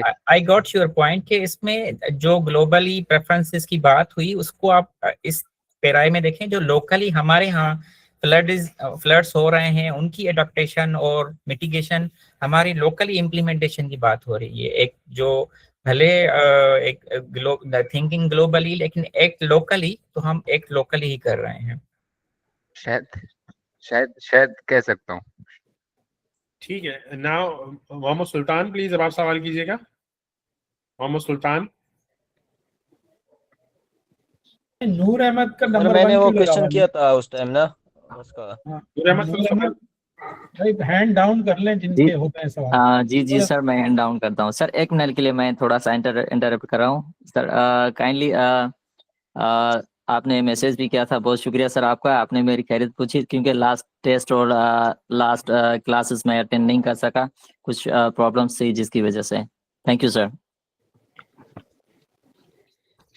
जी अब सैयद फिर आज मोहम्मद कहूंगा, दोबारा कहूंगा, रिकॉर्डिंग हो रही है यार, आज तो सिर्फ बजट इस टॉपिक के ऊपर फोकस रहे, ये बाद में कर लेंगे जब रिकॉर्डिंग ऑफ हो जाए ना। जी कंटिन्यू करें। सैयद मोहम्मद हैदर शाह। जी सर। सर मेरा तसव्वुर अली साहब से क्वेश्चन था। एक आखिरी क्वेश्चन पूछना था, बीच में फिर थोड़ी सी इंटरप्शन हो गई थी। जी तो साहब जी ओके। सर आपसे ये पूछना था मैंने कि बजट का जो क्लाइमेट का जो बजट पास किए, तो फेडरली लेवल पर आप लोगों ने बनाया है इसको। तो एनएफसी फार्मूला में, जो एनएफसी फार्मूला जब तजवीज़ किया गया था, उसमें क्लाइमेट परफॉर्मेंस का कोई जिक्र नहीं था। इसमें इसके फंड्स की डिवैल्यूएशन के बारे में भी कुछ ज़्यादा क्लियर गाइडलाइंस नहीं दी गई थी, सिंस उस टाइम पे इतना बड़ा प्रॉब्लम नहीं था। लेकिन अब जो ये फंड बनाया गया है, ये जितने फंड मुख्तस किए गए हैं, तो इसको अब कैसे इंश्योर करेंगे कि ये सूबों में जाए, खैबर पख्तूनख्वा की जो ग्लेशियर जो पिघल रहे हैं चतराल में, उसके काम के लिए ये पहुंचे, और सिंध और पंजाब के जो इंटीरियर साइड्स हैं जहाँ पर ड्रॉट अफेक्टेड एरियाज हैं, वहाँ पर ये काम में किस तरह लाए जा सकते हैं? आप लोग कैसे इंश्योर करेंगे इसको? Thank you. Thank you. बहुत ही इम्पोर्टेंट क्वेश्चंस है इस पे। एक तो ये है कि गवर्नमेंट ने ऑलरेडी, यानी कि उसके अंदर अगर आप एनएफसी में भी देखें कि उसमें ये चीज जरूर मेंशन है, उसका 4-5 क्राइटेरियो में से एक क्राइटेरिया ये भी है कि जहाँ पे ज्यादा वल्नरेबिलिटी है, सिचुएशंस है, या जैसे बलूचिस्तान में पॉपुलेशन बड़ी यानी सेपरेटेड है, एक जगह से दूसरी जगह आप जाएं तो 5-6 घंटे में आपको कोई नजर नहीं आता। तो इस तरीके से वो सारी चीजें एनएफसी में ऑलरेडी चीजें कवर की गई हैं कि जहाँ पे ज्यादा डिजास्टर है या ज्यादा वो है, तो बजट की तकसीम भी उसी तरीके से, यानी कि दोनों तरीके से की गई है कि एक तो बराबरी की बुनियाद पे, फिर दूसरा मुनसिफाना तकसीम की बुनियाद पे, और इस तरीके से कि जहाँ पे जितनी नीड है उस हवाले से, और बीच में भी अगर कभी यानी कि जरूरत होती है तो उसको। लेकिन जिस तरीके से अभी हम सीख रहे हैं काफी सारी चीजें क्लाइमेट फाइनेंसिंग के हवाले से, आपने देखा कि इसमें ऑलरेडी हमने बजट रखा है, कुछ चीजों पे हमने रिसर्च भी करनी है और इन चीजों को देखना है। तो फ्यूचर में हो सकता है कि हम स्पेशली कोई और भी 1-2 क्राइटेरिया ऐड किया जा सकता है। लेकिन सर अब फ्यूचर के लिए आपने रखा है कि फ्यूचर के लिए किया जाएगा, लेकिन इस वक्त जो मौजूदा बिल है, मैं ये पूछ रहा हूँ कि ये कैसे इस्तेमाल होगा सर? अभी इस वक्त कैसे इस्तेमाल किया जाएगा उन ये इफेक्ट एनएफसी के जो एनएफसी की ऑलरेडी जो सिस्टम है उसी के तहत। सर वो तो बिल्कुल आपकी बात ठीक है, लेकिन सर आपने कुछ बताया नहीं कि आप इंश्योर कैसे करेंगे, सिंस ये फेडरली बनाया गया है, इसमें सूबों को सिर्फ जाहिर सी बात एनएफसी के तहत इख्तियार दिया गया है, तो आप सूबों को कैसे मेक श्योर करेंगे कि सूबे इस चीज़ के ऊपर काम करें, ना कि अपने पास होल्ड करके रखें, और ये चीज़ वहाँ पे जाके लगे? जाहिर सी बात है हर जगह पे डिफरेंट नीड्स के साथ से लगेगा ये फाइनेंस इस्तेमाल किया जाएगा, लेकिन how will you make sure of that? जो मिनिस्ट्री ऑफ फाइनेंस है वो अपने तौर पे जितने भी यानी कि इंडिकेटर्स हैं उनको यूज करने के लिए, साथ साथ जो आप सहाफ़ी हजरात हैं, सिविल सोसाइटी है, सब ही यानी कि चेक एंड बैलेंस पे हम जरूर वो रखते हैं। तो इसी तरीके से जितने भी सूबों में है, तो ये जरूर हो जाता है कि किसी सूबे में किसी वजह से जो है ना बजट कहीं और पे लग जाता है। लेकिन अभी क्योंकि इस पे प्रॉपर टैगिंग की गई है इस बार मुख्तलिफ, इससे पहले ऐसा नहीं होता था, उससे पहले थोड़ा सा टैगिंग नहीं थी कि 37 सेक्टर्स को इस बजट में हमने कवर किया है। तो इसका मकसद यही है कि हमने ऑलरेडी उनकी जो मैट्रिक्स है वो बना ली है, कि उनके लिए मैट्रिक्स बनाई है, इंडिकेटर्स बनाए हैं कि प्रॉपर खर्च हो सके, प्रॉपर एलोकेशन इसी हिसाब से की गई है। जी नेक्स्ट। ये चैट बॉक्स में 2-3 सवाल आते हैं, 2 मोहम्मद मूसा के हैं और एक प्रीत तानिया का है, प्लीज इनको देख लीजिए। जी मैं अभी देख लेता हूँ। हाँ, इस दौरान अनम आप सवाल कर लीजिए। ताकि जी, आप जी, दोनों सर। ऑफिशियल में से एक कोई जवाब दे देगा और एक वो वाले सवाल चैट बॉक्स के पढ़ लें। जी अनंत। जी ठीक है, मेरा क्वेश्चन का आंसर कोई भी दे सकते हैं इन दोनों में से। माय क्वेश्चन इज कि आप लोगों ने ग्रीन जॉब्स और जो विमेन एम्पावरमेंट के ऊपर कोई एरियाज में नहीं मेंशन किया इस पॉलिसी में, इस डॉक्यूमेंट में, क्योंकि अगर आप ग्रीन जॉब्स को ही नहीं प्रमोट करें और यूथ को या विमेन एम्पावरमेंट नहीं करें तो how will gonna work these things. तो मेरा बस यही सवाल है कि आप लोगों ने उसको क्यों नहीं फोकस किया, उस एरिया को।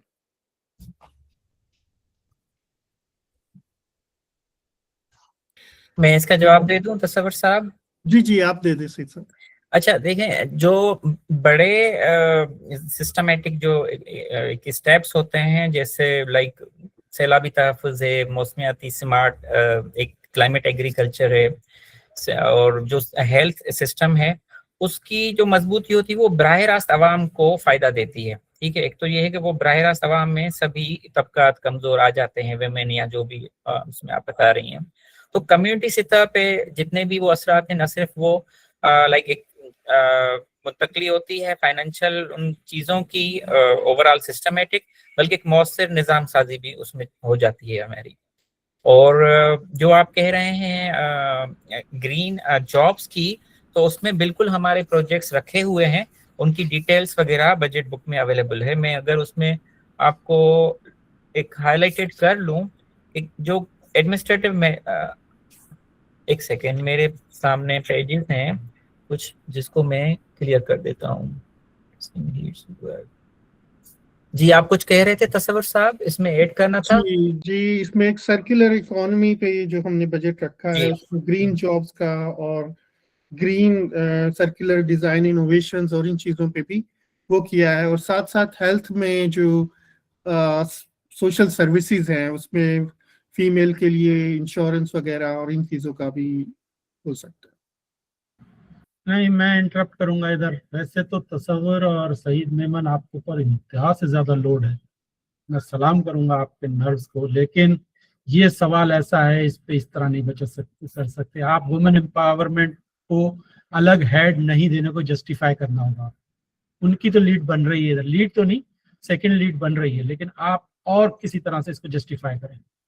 आप काउंसलिंग करें ग्रुप के अंदर, जैसे भी करें, आगे सवाल ले लें चाहें तो इसके बारे में सोच लें। सर लेकिन हम चैट वाले दे दें, उसमें हम वापस आ रहे हैं इस पे। हाँ, तो फिर चैट उसमें वापस आइए। जो हाँ, मुस्तफा ये आप साहब ने, क्योंकि हम तो फिर रुस्वा हो जाएंगे ना दुनिया में अगर हमने वुमेन एम्पावरमेंट को ऐसा कैजुअली ले लिया। तो आप उस सवाल के ऊपर डिस्कस करके उस पर डिफेंड करें, और जब तक आप चैट से सवाल ले लें और उसके ऊपर फिर अच्छे जवाब के साथ आए। जी सर। तो मूसा खान साहब का जो सवाल है, आई थिंक हमने उसका पहले ही जवाब दे दिया है कि मिटिगेशन पे ज्यादा क्यों और एडाप्टेशन को किस तरह। और उनका दूसरा सवाल है, एक significant 15,000 million is earmark for institutional capacity, and वो भी मेरे ख्याल में तसव्वुर अली साहब ने बताया कि जो हमारी इंस्टीट्यूशनल कैपेसिटी और ग्रीन गवर्नेंस है, वो शायद उन्होंने वर्बलाइज किया था कि कोई गवर्नमेंट प्रोटोकॉल्स वगैरह वो उसमें नहीं है। साथ साथ में प्रीत तानिया का सवाल है, what specific metrics will be used to measure the effectiveness of these awareness campaigns. बिल्कुल, in education programmes in shifting public behaviour in knowledge. तो पब्लिक बिहेवियर शिफ्टिंग, ये तो एक ओवरऑल रिसर्च बिल्कुल उस पर होगी, और ऑडिट हमारे अकाउंटेबिलिटीज ये हमारी किस तरह जो इफेक्टिवनेस है वो आगे चल रही है कैंपेन के थ्रू, और इम्प्लीमेंटेशन का, ये इम्प्लीमेंटेशन हम अभी बजट पेश करते वक्त नहीं कोई फोर्सी कर सकते, लेकिन एक इंटीग्रेटेड स्टेप है गवर्नमेंट का, और डेफिनेटली उसमें ईयर्स लगते हैं इम्प्लीमेंटेशन में, तो आपको करते हैं। सईद यूसुफ साहब, please turn off your mic.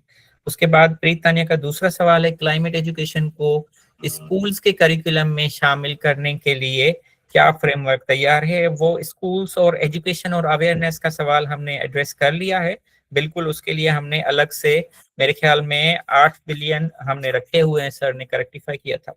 और तालिब सियाल साहब का एक और सवाल है, if the government is allocating ₹750 billion to the climate budget, what is the expected impact on GDP growth and the national economy. GDP growth, ये हमारे फाइनेंशियल ऑफिशियल्स तसव्वुर साहब कुछ बता सकते हैं कि वो क्या पूछना चाह रहे हैं। जो मैं अंडरस्टैंड किया है इस क्वेश्चंस का, ऑलरेडी हमने मेरे ख्याल में थोड़ा सा कवर किया है कि इस बजट में जो यानी कि क्लाइमेट जितना हम बेहतर होंगे, जितना हम रिजिलियंट होंगे, उसी तरीके से हमारी जो इकोनॉमी भी बेहतर होगी। तो इसका फ्यूचर में डेफिनेटली ग्रोथ पे और इन चीज़ों पे काफ़ी असर पड़ेगा, क्योंकि बहुत सारी चीज़ें हैं जो कि ऑलरेडी मैंने बताया था कि हम इंपोर्ट करते हैं। और इसी तरीके से जैसे अगर क्लाइमेट रिजिलियंट एग्रीकल्चर पे हम चले जाते हैं तो हमें काफ़ी सारी चीज़ों में, हमारी इकोनॉमी में, जिस तरीके से फॉर एग्जांपल साउथ पंजाब का किसान शहरों की तरफ मूव कर रहा है, तो अगर वही क्लाइमेट रेजिलियंस क्रॉप्स और उस पे दोबारा से यानी कि वो हम बेहतर कर सकते हैं, तो वो फ्यूचर के लिए ग्रोथ बढ़ेगी। जी नेक्स्ट।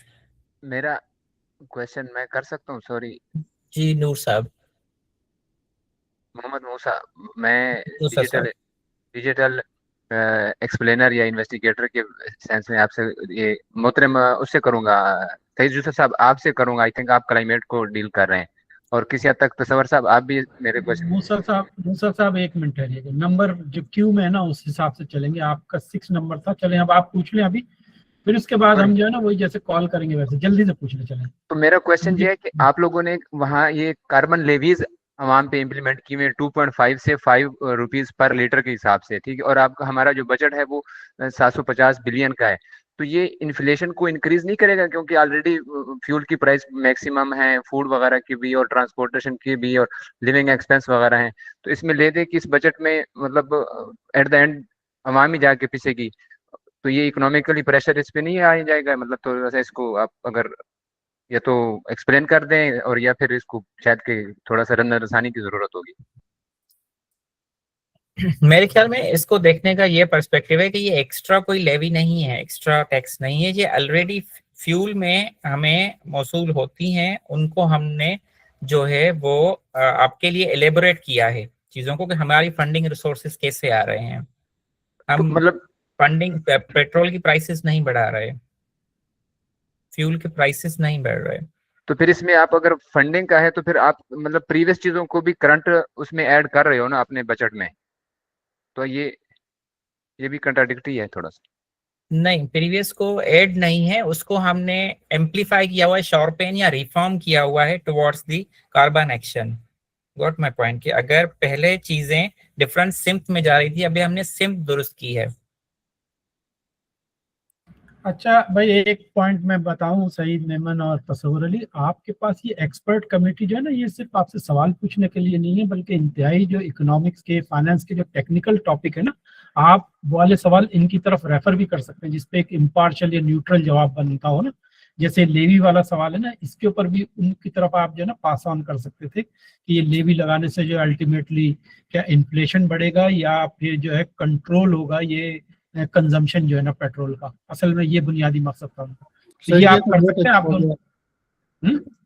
ये तो आपने बहुत अच्छा पॉइंट बता दिया। हाँ नहीं, वो आप उनका रोल पढ़ लेते ना, उसमें वो आपको डिफेंड भी करेंगे और आपके ऊपर क्रिटिसाइज भी करेंगे कहीं पर। मतलब जब सवाल उनकी तरफ जाएगा तो ये कहेंगे कि ये जी 1 पॉइंट ऐसा है और 2 पॉइंट ऐसे हैं वगैरह वगैरह। जी सैयद मुताहिर साहब आप पूछिए सवाल। अस्सलाम वालेकुम, दिस इज मुताहिर। मैंने जी सिंस मैं एक पॉलिसी एक्सपर्ट हूँ तो इसमें मैंने 2-3 चीज़ें मतलब पूछनी भी थी और बतानी भी थी। एक तो क्योंकि मैं खुद भी पेशावर से ही हूँ, तो हैदर शाह साहब का जो एक क्वेश्चन था कि केपीके में हम लोग इसको किस तरह इंश्योर करेंगे या डिफरेंट प्रोविंसेस में हम लोग इसको किस तरह से इंश्योर करेंगे कि ये जो पॉलिसीज जो हैं ये हम लोगों की उसमें लग रही हैं, लागू हो रही हैं या नहीं हो रही। तो बेसिक इसकी एक चीज़ ये है कि जिस वक्त ये बजट और ये चीज़ें बन रही होती हैं तो जो आप लोगों के जो गवर्नर्स होते हैं तो वो मीटिंग में मौजूद होते हैं या फिर उन लोगों के जो असिस्टेंट्स होते हैं वो मौजूद होते हैं ताकि वो उस चीज़ को नोट डाउन कर सकें, और जर्नलिस्ट को हर चीज़ की पहले से प्रेस रिलीज मिल जाती है या उन्हें बता दी जाती है।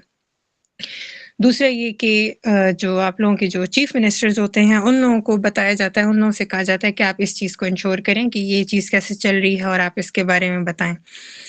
तो ये चीज़ है कि हम लोग इसको देख सकते हैं, हम लोग इसको मैनेज कर सकते हैं कि ये हाँ कौन सी चीज़ कहाँ जा रही है। लेकिन इसमें एक जो चीज़ मैंने कहनी है वो ये कि अवेयरनेस की स्टिल इधर ज़रूरत है, इसलिए कि स्वात के जैसे एरियाज़ हैं उसमें कुछ उधर इस तरह होता है कि जब फ्लड्स आते हैं तो उन लोगों के जो होटल्स वगैरह होते हैं वो गिर जाते हैं। हमेशा होता है इस तरह, फ्लड्स आते हैं, गिर जाते हैं, दोबारा रिकंस्ट्रक्ट करते हैं, फिर फ्लड्स आते हैं, फिर गिर जाते हैं, लोगों की अमवात होती हैं, इंफ्रास्ट्रक्चर डैमेज होता है, लोगों को माली नुकसान होता है, जानी नुकसान होता है, लेकिन उसके बाद फिर वही चीज़ दोबारा हो जाती है। तो अगर इसको हम लोग अवेयरनेस को थोड़ा और बढ़ा दें, हम लोग इसमें बजट में अवेयरनेस को बढ़ा दें, तो वो मेरे ख्याल से ज़्यादा बेटर रहेगा हम लोगों की इंस्टीट्यूशनल कैपेसिटी के बजाय। इसलिए कि इंस्टीट्यूशनल कैपेसिटी तो हम लोग बढ़ा देंगे, लेकिन उसमें कोई ट्रांसपेरेंसी हम लोगों को नहीं नज़र आ रही कि ये जो लोग हम लोग नई-नई चीज़ों के लिए हायर करें, या ये टेक्नोलॉजी जो हम लोग इन चीज़ों के लिए हायर कर रहे हैं या ले रहे हैं या खरीद रहे हैं, तो ये कहाँ-कहाँ लग रही है।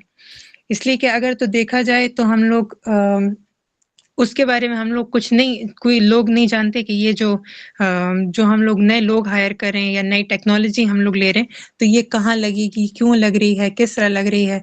और अगर given the previous years budget, उसके हम लोगों को नहीं पता, वो ट्रांसपेरेंट उसकी ट्रांसपेरेंसी होनी चाहिए। तो इसके बारे में एक तो मैंने हैदर शाह साहब का क्वेश्चन का आंसर किया, लेकिन साथ में अवेयरनेस का मेरा ही क्वेश्चन है गवर्नमेंट से।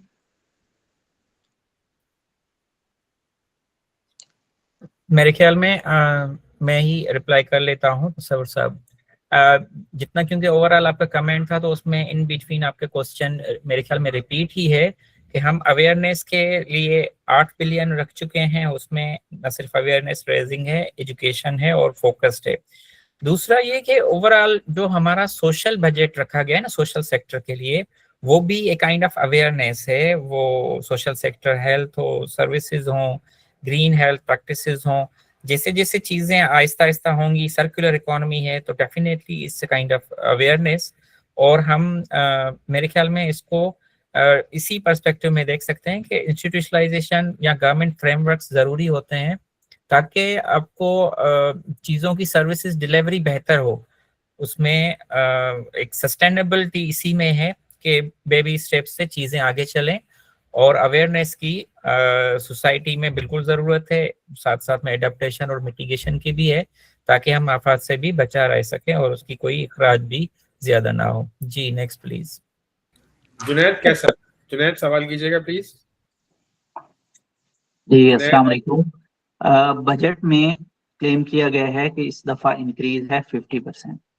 क्या ये इंक्रीज के दौरान आपने इन्फ्लेशन का फैक्टर कंसीडर किया है? अगर इन्फ्लेशन का फैक्टर कंसीडर किया है तो क्या इम्पैक्ट पर भी ये 50% इंक्रीज उसी तरह से इसको डबल इम्पैक्ट भी उसका पॉजिटिव होगा, एक्शंस पे भी उतना ही इम्पैक्ट पड़ेगा, या इन्फ्लेशन की वजह से अगर आप वही सेम अमाउंट पिछले साल वाली इस साल रखें तो पिछले साल के अमाउंट में जो आपने जितने भी मिटिगेशन या अडॉप्टेशन के लिए जो आपने एक्शंस लिए हैं, जो भी मेजर्स लिए हैं, अगर आप इस दफा वही करना चाहें तो फिर आप वो नहीं कर सकते, क्योंकि एक इन्फ्लेशन का फैक्टर तो होता है। क्या उसको कंसीडर किया गया है? तो आपका ये जो 50% इंक्रीज का क्लेम है, क्या इन्फ्लेशन के फैक्टर कंसीडर करने के बाद वो वैलिड रहता है कि नहीं?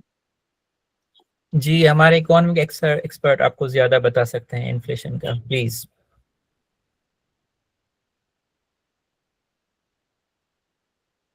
नहीं, स्पेसिफाई करें नाम आप कौन से, क्योंकि कुछ फाइनेंस के हैं, कुछ पॉलिसी इकोनॉमिक्स के हैं, और बजट में उसमें गाइडलाइन में देख के स्पेसिफाई।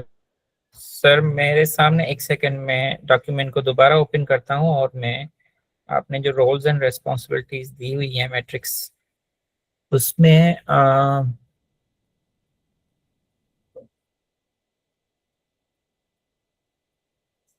क्लाइमेट इकोनॉमिस्ट एक हैं हमारे सईद यूसुफ साहब, दूसरे हमारे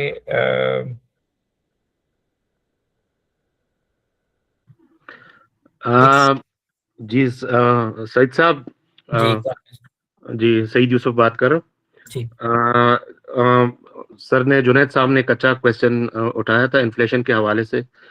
इन्फ्लेशन और एनवायरमेंटल जो इनकी कोऑर्डिनेशन है, इस पे मतलब हमारे जितने एक्सपर्ट्स हैं, हमारे मिनिस्ट्री ऑफ फाइनेंस ने और क्लाइमेट की जो हमारी मिनिस्ट्री है, उन्होंने बैठ के इस पर अच्छा खासा अपना इम्पैक्ट असेसमेंट भी किया था।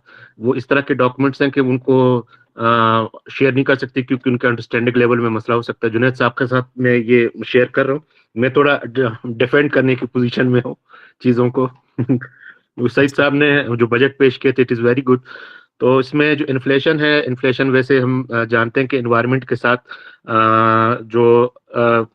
एक चीज़ जो हम लोगों ने लगाया हुआ था, जो सबसे बेहतरीन किस्म की चीज़ है, वो जो कार्बन लेविस पर हम लोगों ने लगाया था। बेशक एक हद में आपकी बात बजा है कि इन्फ्लेशन पर उसका असर पड़ता है, लेकिन दूसरी बात यह है कि एनवायरनमेंट पर भी उसका एक पॉजिटिव इम्पैक्ट पड़ता है, क्योंकि कार्बन लेविस में अगर आप लगाते हैं टैक्सेस वगैरह तो उसकी यूजेज कम होगी। यूजेज जब कम होगी तो ज़रूरी है आप अल्टरनेटिव रिसोर्सेज की तरफ जाएंगे। इसका सबसे बुनियादी अगर आप फैक्टर देख लें, जैसे ही गवर्नमेंट ने अपने प्राइसेस हाई किए इलेक्ट्रिसिटी के, वो जो फ्यूल एडजस्टमेंट प्राइसेस की मद में अगर आप देखें, आपके बिल्स में वो आते हैं, वो तो उसमें जो फ्यूल की जो प्राइसेस थी वो हाई होती हैं तो आपका बिल का प्राइस भी हाई होगा।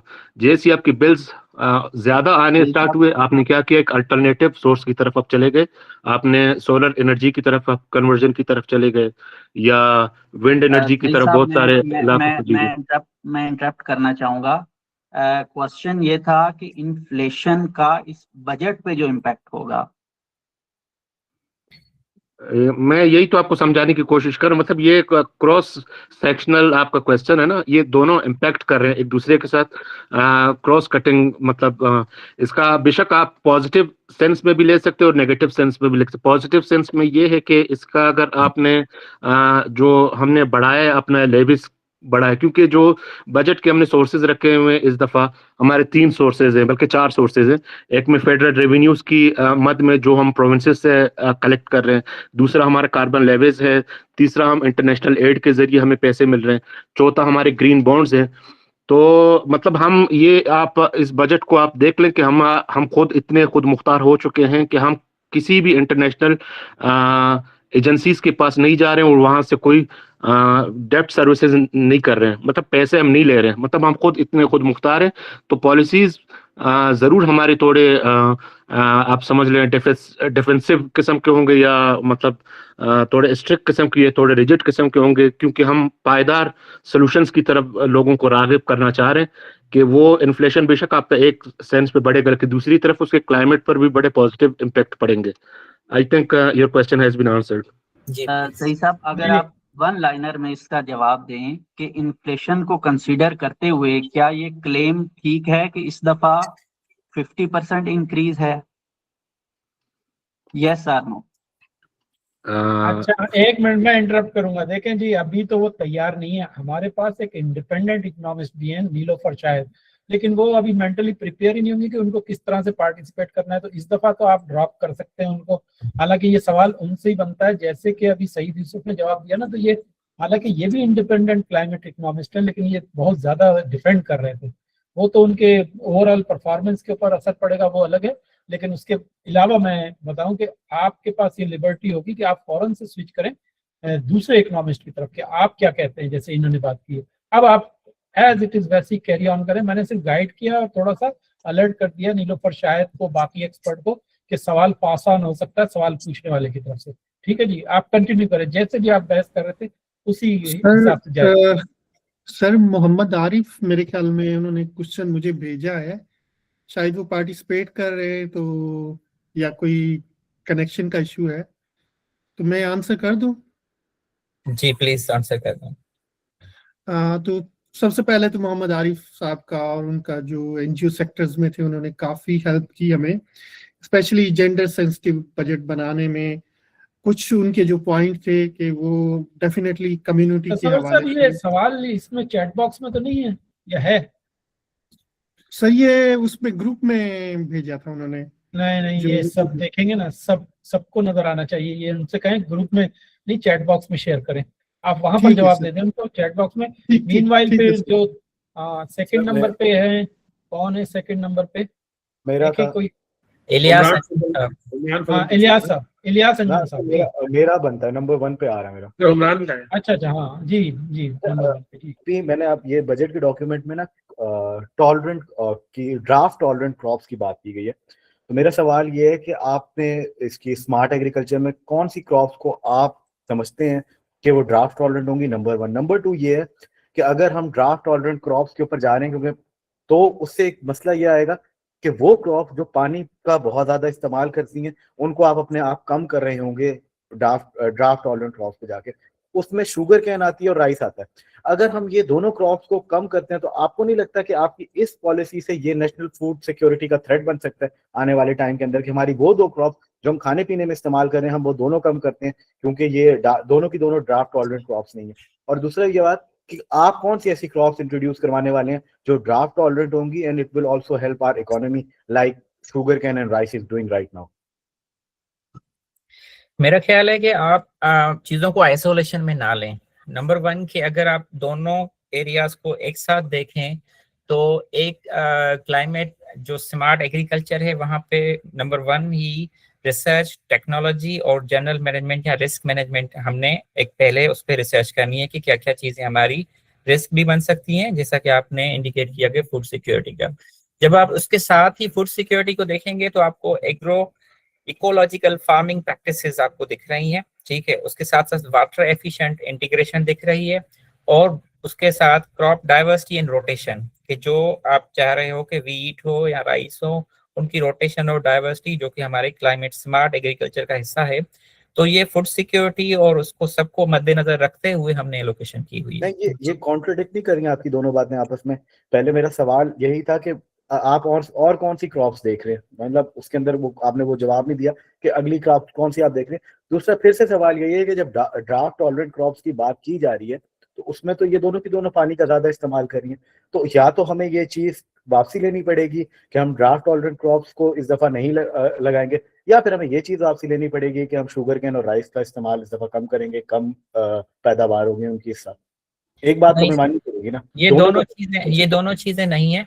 इसमें हमारे साथ जो एग्रीकल्चर एक्सपर्ट्स हैं खास तौर पे उनकी जो रिसर्चेस सामने आ रही हैं, तो ड्राउट के मद्देनजर रखते हुए हमने सब चीजों को सामने रखना है। वाटर मैनेजमेंट भी देखनी है, फूड सिक्योरिटी भी देखनी है, और इसको एलोकेशन का मकसद ही यही है इन चीजों को एक साथ देखा जाए, एक आइसोलेशन में हम नहीं देख सकते। आपने क्रॉप्स का बताएंगे कि कौन सी होंगी ड्राफ्ट टॉलरेंट क्रॉप्स? वो एग्रीकल्चर एक्सपर्ट्स जरूर उसमें रिसर्च करके चीजें आगे बढ़ा रहे हैं, उस पर अभी चीजें चल रही हैं। जी मैं सईद साहब को सेकंड करूंगा। यहाँ पर जो आप क्रॉप्स की बात कर रहे हैं तो क्रॉप्स में हम लो डेल्टा क्रॉप्स की तरफ इंशाल्लाह जाएंगे, जिसमें स्मार्ट एग्रीकल्चर की बेसिस है हमारे। उसमें आप देख लें जैसे आपके ग्रेप्स हैं, या जैसे आपके ऑलिव प्रोडक्शन है, जैसे आपके पोमेग्रेनेट है, आपके मतलब जो अनार हैं, और मतलब ये लो डेल्टा क्रॉप्स इनको हम कहते हैं कि ये कम पानी में ज्यादा लो ड्राफ्ट आप बात करेंगे। आपको लगता है कि जो इकोनॉमी पे शुगर कैन का जो हिस्सा है वो इसको पूरा कर सकेंगी, या जो चावल हर साल उगाए जा रहे हैं ये क्रॉप उनको पूरा कर सकेंगी, उन पे उनकी चीजें पूरी कर सकेंगी? यानी लोगों को चावल खाने के बजाय हम ग्रेप्स खिला सकते हैं, इतनी पैदावार हमारी हो? नहीं, अगर देखें हम वही बात कर रहे हैं ना, जो आप एक तो हम सस्टेनेबिलिटी की तरफ जा रहे हैं, हम नए अपने वैरायटीज ला रहे हैं कि जो कम पानी में ज्यादा आपको मतलब प्रोडक्शन देंगे। ये इस तरह के भी हम उस पर जा रहे हैं जो हमारे क्लाइमेट रेजिलिएंट क्रॉप्स है। अगर हमारी हमारा कोई एक स्टेप फूड सिक्योरिटी के लिए थ्रेट बन रहा है तो हम उसको कैसे कह सकते हैं कि वो बेसिकली सस्टेनेबिलिटी की तरफ जाएगा? हम इस साल अपनी इन दो क्रॉप्स को कम कर देते हैं क्योंकि वो पानी ज्यादा पी रही हैं, तो जो साल के एंड पर हमें क्रॉप्स को बाहर से मंगवाना पड़ेगा, तो वो जो हमारा इंपोर्ट बिल बढ़ाएगी उसके बारे में हम क्या करेंगे, और अगले साल ये कैसे सस्टेनेबल होगा? ऐसा कुछ नहीं हो रहा कि हम फूड सिक्योरिटी पे नो कॉम्प्रोमाइज, ऐसा कुछ नहीं है। हम वाटर मैनेजमेंट की उन्होंने बात की कि हाँ इरिगेटेड जो चीजें हैं उनकी वाटर मैनेजमेंट एफिशिएंट होगी, और साथ साथ जो फूड सिक्योरिटी और क्लाइमेट स्मार्ट एग्रीकल्चर का हमने रखा है वो जरूर उस पे हमें एग्रीकल्चर रिसर्च के थ्रू हमें मे बी हाइब्रिड कुछ चीजें भी मिल सकती हैं। तो ऐसा कुछ फिर फूड सिक्योरिटी पे नो कॉम्प्रोमाइज, वो चीजें जिस तरह चल रही हैं उसी वैसे ही चलेंगी। इसमें मैं कुछ ऐड करना चाहूंगा। तस्वर एक मिनट मैं थोड़ा सा इंटरप्ट करूंगा। एक तो भाई हम जा रहे हैं इख्तिताम की तरफ, 7:23 हो चुके, तो एक तो प्रायोरिटी पे जब भी आप हैंड रेस करेंगे, लेकिन सबसे पहले वली भाई इनको लीजिएगा, इन्होंने एक भी सवाल नहीं किया। जैसे अभी नंबर 1 पे इलियास अंजुम है, अब्दुल खालिक है, मुफ्ती अब्दुल खालिक और नीलोफर शाहिद, इन तीनों को आप लाजमी लें, और चौथे जमील अहमद भी हैं। इन 4 को आप लाजमी लें सवाल इनका फौरी तौर पर। और तीनों जो न्यूज रूम लीड हैं, डिजिटल के, प्रिंट के और इलेक्ट्रॉनिक के, वो मुझे बताएं डायरेक्ट मैसेज करके या इधर भी मैसेज करके बता दें। कोई ऐसा सीक्रेट नहीं है कि उनकी जो प्रोडक्ट है वो बनने के प्रोसेस में है और वो इतने वक्त में जो है प्रोडक्ट बनाकर इधर इसकी छोटी सी प्रेजेंटेशन दे सकते हैं। ये स्टेटस बताएं तो फिर हम इसको आगे कंटिन्यू करें, अदरवाइज फिर हम इसको फौरी तौर पर वाइंड अप करेंगे, ताकि इसी में से फिर वो जो है ना न्यूज निकाल लें। और हाँ, ये भी बताएं कि अब तक उनकी न्यूज बन रही है इन सवालात से, ताकि फिर हम फौरी तौर पर इसको जो है ना किसी भी तरह से 7:35 7:40 तक इसको रैप अप करें। अब आप तस्वर कंटिन्यू करें, जो बात जवाब देना थोड़ा आप मुख्तसर हो जाए, ब्रीफ हो जाए जल्दी जल्दी, फिर उसके बाद इलियास आंसर है कि क्रॉप डाइवर्सिटी के ऊपर स्पेशली बजट रखा गया है और वाटर एफिशिएंट इंटीग्रेशंस के ऊपर भी, तो ये हमने फूड सिक्योरिटी और न्यूट्रिशन में रखा है। जी जी इलियास अंजुम साहब। जी अस्सलाम वालेकुम जी। वालेकुम सलाम। अच्छा सर, ऐसा है कि बजट डॉक्यूमेंट के मुताबिक इसमें बताया गया कि अर्बन ड्रेनेज जो है और फ्लड प्रोटेक्शन है और जो क्लीन एनर्जी है, उसके नाम पर जो ज्यादातर बजट हम यूज कर रहे हैं वो कंक्रीट के कामों में, मतलब यानी सड़कों पर, बंदों पर और बिजली के निज़ाम को बेहतर बनाने के लिए खर्च होता हुआ हमें नजर आ रहा है। लेकिन एक मसला जो हीट वेव है, इससे लोगों को, जिंदगियों को, माहौल को शदीद नुकसान पहुंचता है, इसे बजट में नजरअंदाज कर दिया गया है। मेरा सवाल यह है कि इस बजट में हीट वेव से लोगों को और माहौल को बचाने के लिए कौन सा ऐसा साफ और क्लियर हिस्सा रखा गया और कौन सा मंसूबा इसके लिए इस बजट में है? जी, हीट वेव को भी उसमें एड्रेस किया गया है। लाइक अगर आप ये पूछना चाह रहे हैं कि अलहदा क्यों नहीं, देखिए गर्मी से जो तहफ़्फ़ुज़ है वो शहरी मनसूबाबंदी, सेहत, ग्रीन स्पेसेस और इमारती मयारात में, उसी में वो आ जाता है जो जम किया गया है। लाइक आपकी शहरी मनसूबाबंदी, town planning, health, overall sector जो है, ग्रीन स्पेसेस और जो इमारती मयार हैं, स्टैंडर्ड्स हैं बिल्डिंग्स के। तो उसमें ये एक जो मसला है हीट वेव का, वो कसीर शोबा जाती, एक डाइवर्स है और मल्टी डायमेंशनल है, डिफरेंट डिपार्टमेंट के साथ आता है, इसीलिए उसे एक ही लाइन में महदूद नहीं किया जा सकता। लाइक हम उसमें डाइवर्स पॉइंट ऑफ व्यू से देख सकते हैं। जी next please. Excuse me sir, लेकिन सर ये इलियास अंजुम साहब, जैसे आप अगर इसमें जाते हैं क्लाइमेट रिजिलियंट इंफ्रास्ट्रक्चर में, तो उसमें भी हमने जो है ना हीट वेव को कवर किया है, ह्यूमन सेटलमेंट है उसमें भी कवर किया गया है। तो वो इस तरीके से नहीं है कि पूरा उसको एक सेक्टर बना के उस पर एलोकेशन की जाए, तो मुख्तलिफ सेक्टर्स में उसको कवर किया गया है। जी अच्छा सही, यूसुफ साहब और नूर अहमद प्लीज आप वेट कीजिएगा। प्रीत तानिया पहली दफा आई है, इनको सवाल करने दीजिए। जी प्रीत सवाल कीजिएगा। नहीं, प्रीत तानिया आ चुकी है, नीलोफर शाहिद, नीलोफर शाहिद आएगी। क्यों से हट गई है ना नीलोफर शाहिद, वो अपनी न्यूज पेपर करने चली गई। अच्छा नहीं, नीलोफर शाहिद, एक है अनम शाहिद, एक नीलोफर शाहिद। तो क्यों में नहीं है नीलोफर? नहीं है, चलो नहीं है। अच्छा आ गई है। हाँ नीलोफर शाहिद आप कीजिए, फिर प्रीत तानिया करेंगे। मैंने माइक डाउन किया था, तो मैंने माइक ऑन कर दिया। मैं वो असल में एक्चुअली हैंड रेज के पे हैंड डाउन कर दिया। मैंने बेसिकली क्वेश्चन ये लिखी थी कि ये जो 3 मिनट का जो बजट है इनका, इसके अंदर सिर्फ 5000 मिलियन है इन्होंने डेवलप किया। आपकी आवाज क्लियर नहीं है मुझे। आवाज नीलोफर क्लियर नहीं है, आप क्वेश्चन लिख के पूछ लें अगर माइक में कोई डिस्टरबेंस है। मुझे भी नहीं आ रही, मतलब 2 अफराद को नहीं आ रही। लिख दिया ना, लिखा हुआ क्वेश्चन, लिखा हुआ मैंने लिख दिया कि क्वेश्चन में कि ये कम है, पैसे कम है, इसकी फूड सिक्योरिटी के लिए एलोकेशन कम की हुई है उन्होंने। मेरे ख्याल में हमने पहले इसको एड्रेस किया हुआ है, food security, it's relevant to agriculture. जब हम एग्रीकल्चर को एड्रेस कर रहे हैं, क्रॉप डाइवर्सिटी को एड्रेस कर रहे हैं, तो अल्टीमेटली हम फूड सिक्योरिटी को ही सिक्योर कर रहे हैं। जी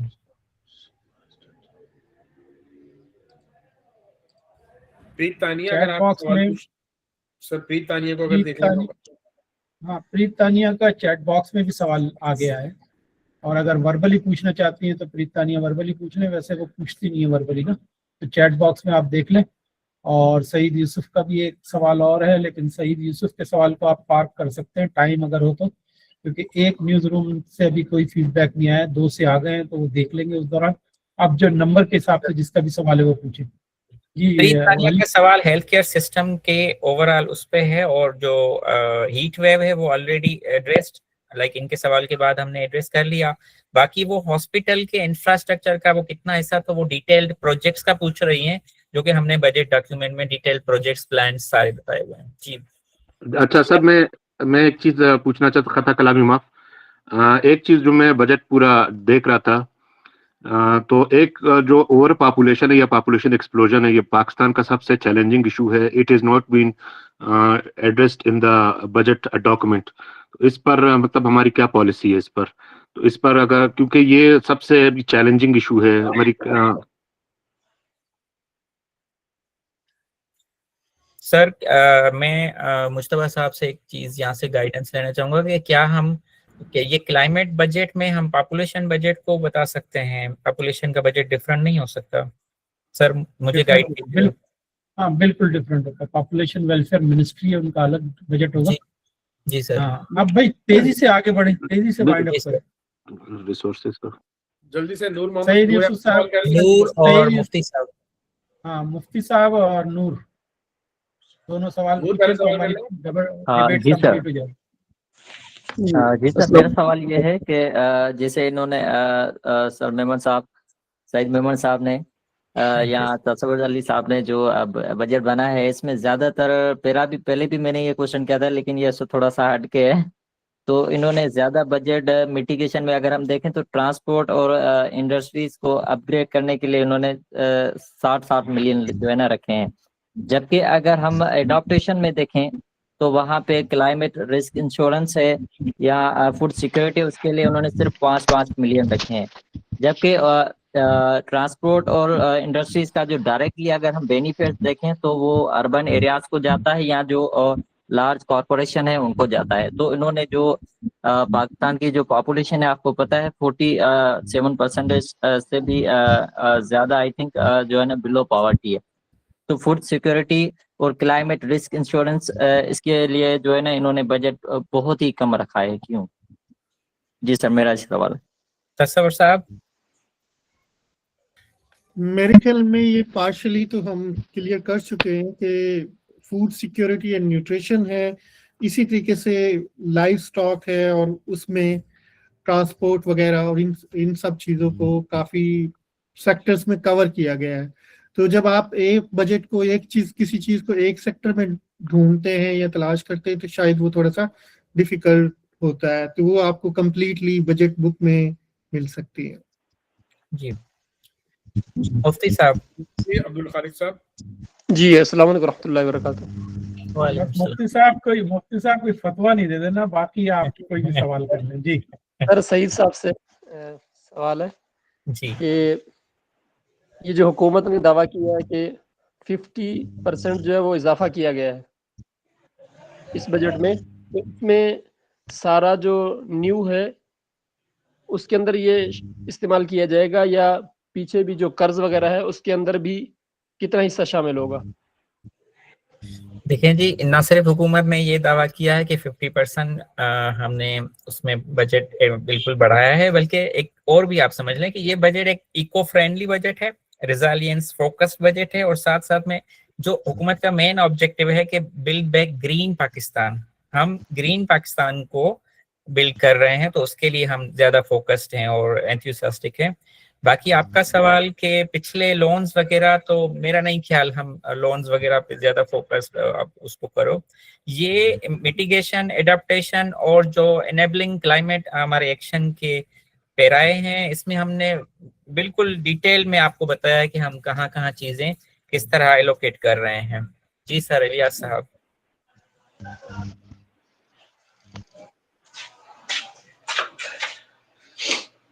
मेरे ख्याल में इलियास साहब का माइक ऑन है।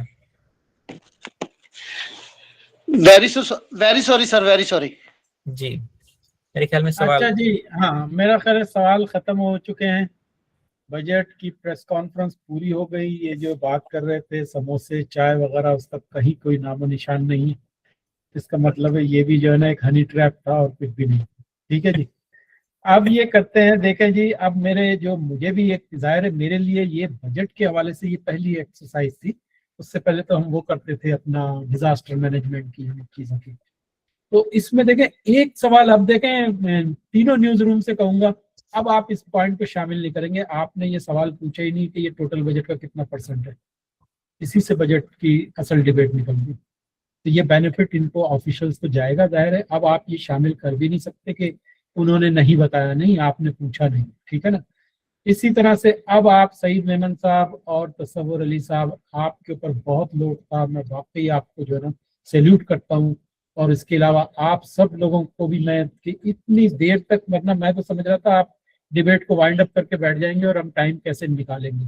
अब एक तो भाई आप दोनों से मैं ये कहूंगा वो जो वुमेन एम्पावरमेंट वाला है उसको कवर करें किसी भी तरह से, सही या गलत, ये फिर ये न्यूज रूम वाले बैठे हैं, ये उसको जैसे भी इंटरप्रेट करें और उसके बाद फिर मैं आगे की स्ट्रेटेजी फौरी तौर पे बताता हूँ। जी आप सोच समझ के जो फाइनल आंसर है वो दे दें इसका। तसव्वुर साहब आप पहल करेंगे, मैं ऐड करूं या मैं पहल करूं, आप ऐड करेंगे? मेरे ख्याल में मैं पहल कर देता हूँ आप उसको। सर जी। इसमें देखिए जो स्पेशली जो वुमेन एम्पावरमेंट के हवाले से तो हमने जो फीडबैक हमें मिला और जो जिस पे हमने ज्यादातर वो जेंडर सेंसिटिव बजट का हमने एक टर्म यूज की कि जेंडर सेंसिटिव होना चाहिए, चाहे वो वुमेन्स हो, चाहे ट्रांसजेंडर्स हो, चाहे दूसरे सब के। तो वो एक इंक्लूसिवनेस की वजह से हमने स्पेसिफिकली किसी एक को वो नहीं किया। तो इसमें बजट में जो भी चीज़ों में हमने वो शामिल की है मुख्तलिफ सेक्टर्स में, तो वो हमने वो वुमेन के जितने भी फॉर एग्जांपल हेल्थ में और सोशल उसमें सर्विस में वुमेन्स हेल्थ इंश्योरेंस वगैरह उस चीज़ को हमने एड अप किया है। जी मैं भी इसी में यही ऐड करना चाह रहा था। जो हमारा ओवरऑल सोशल सिक्योरिटी सिस्टम है, जस्ट लाइक हेल्थ हो, एजुकेशन हो, इवन आपको जरूर ये मालूमात होगी कि हमारा लाइव स्टॉक, फिशरी या एग्रीकल्चर जो सेक्टर है उसमें ज्यादातर रूरल एरियाज में लेबर वो वुमेन ही हैं, उन्हीं को फोकस किया जा रहा है। तो ये तसव्वुर साहब का बिल्कुल सही था कि हम जेंडर सेंसिटिव गए हैं और इंक्लूसिव बजट पेश किया है और उसमें हमने एड्रेस कर लिया है इन चीजों को। देखिए भाई ये अब सवाल आपने पूछा था वो जवाब दिया गया। दूसरा सवाल पूरे तीनों न्यूज रूम में से कहीं से भी नहीं आया, वो था मार्जिनलाइज कम्युनिटीज के हवाले से, वो सवाल भी नहीं आया। अब वो सवाल जो है ना बस वो ड्रॉप हो गया समझे, क्योंकि ये हम वाइंड अप कर रहे थे। लेकिन कुछ ऐड ऑन करना चाह रही है अनम शायद, या कोई सप्लीमेंट्री क्वेश्चन है वो आप पूछ लें ताकि फिर मैं फौरन स्ट्रैटेजी बताऊं कि आप अपनी न्यूज प्रोडक्ट कैसे शेयर करेंगे। जी अनम जल्दी कीजिए। जी सर, नहीं अब सवाल तो मैं नहीं पूछना चाह रही, लेकिन मैं कहना चाह रही थी कि जो चीजें इन्होंने अभी बताई हैं वो बजट में विजिबल नहीं है, तो they should visibilize these things in the document properly, ताकि जो हम हैं वो देख के हम समझ सकते, क्योंकि मैंने पूरा डॉक्यूमेंट पढ़ा है बट मुझे कहीं इस तरह की चीज मिली नहीं है। तो बट इन्होंने काउंटर कर लिया, बट वो चीज ऑफिशियली डॉक्यूमेंट में है नहीं। Thank you. चलें जी बस दैट्स ऑल, कंप्लीट हो गई ये डिबेट। अब ये है कि ये तीनों न्यूज रूम का जो भी फर्द अभी मौजूद है वो सुन ले। अच्छा मुझे ऑपोजिशन की तरफ से कोई सवाल नहीं आया, क्योंकि उनका था ये सवाल मार्जिनलाइज कम्युनिटी का। एनजीओ सेक्टर से कोई सवाल नहीं आया, उनका था। अच्छा तसव्वुर अली साहब देखें, आरिफ साहब का सवाल अभी तक नहीं आया, इधर मैं मुस्तकिल देख रहा हूँ। अब वो आपने कहा है कि आपके साथ कोऑर्डिनेट भी किया है। जी सर, उन्होंने व्हाट्सएप पे मुझे भेजा था तो मैंने आंसर भी कर दिया उसको। और सर मैं एनजीओ वालों का फिर भी सर शुक्रगुजार हूँ कि उन्होंने अपनी भाई आपने शुक्रगुजार है, लेकिन इधर मार्क्स ही नजर नहीं आ रहा मुझे वो एनजीओ वालों। सर वो मुझे नहीं पता, वो खुद वो बता। कोनैन और आरिफ साहब थे ना, कोनैन जहरा और आरिफ साहब। कोनैन जहरा भी नजर नहीं आ रही, मतलब मुझे तो फिक्र है कि इनके मार्क्स रह जाएंगे, बस इतनी फिक्र है इनकी। तो अब देख लेंगे क्या अब इसकी स्ट्रेटेजी बनती है। अब भाई तीनों न्यूज रूम सुन लें। अब जो है क्योंकि वक्त बहुत कम रह गया है, तो आप 5 से 10 मिनट में 5-5 लाइन में आप क्या कवर कर रहे हैं, कौन सी लीड बना रहे हैं, या जैसे डिजिटल वाले हैं वो पहली प्रोडक्ट के ऊपर क्या जुमला लिख रहे हैं, ऐसे 5-5 लाइनें इधर शेयर करें ओपनली, वो हम उसको डिस्कस कर लेंगे। और उस दौरान फिर अब अपनी फाइनल प्रोडक्ट जो है वो मुझे डायरेक्टली शेयर कर दे, हम उसको असेस कर लेंगे। ठीक है ना। 5 जी फाइनल प्रोडक्ट जो है वो आपको डायरेक्टली इधर ही शेयर करनी है चैट के अंदर? नहीं नहीं देखें, डायरेक्टली इधर शेयर करेंगे तो दूसरा न्यूज रूम वाला उसमें से कुछ उठा लेगा ना, तो वो आप जो है वहां पर शेयर करेंगे मेरे नंबर पर जो है ना क्लाइमेट एक्शन स्किल का, उस नंबर पर शेयर कर दें, लेकिन करेंगे डेडलाइन में।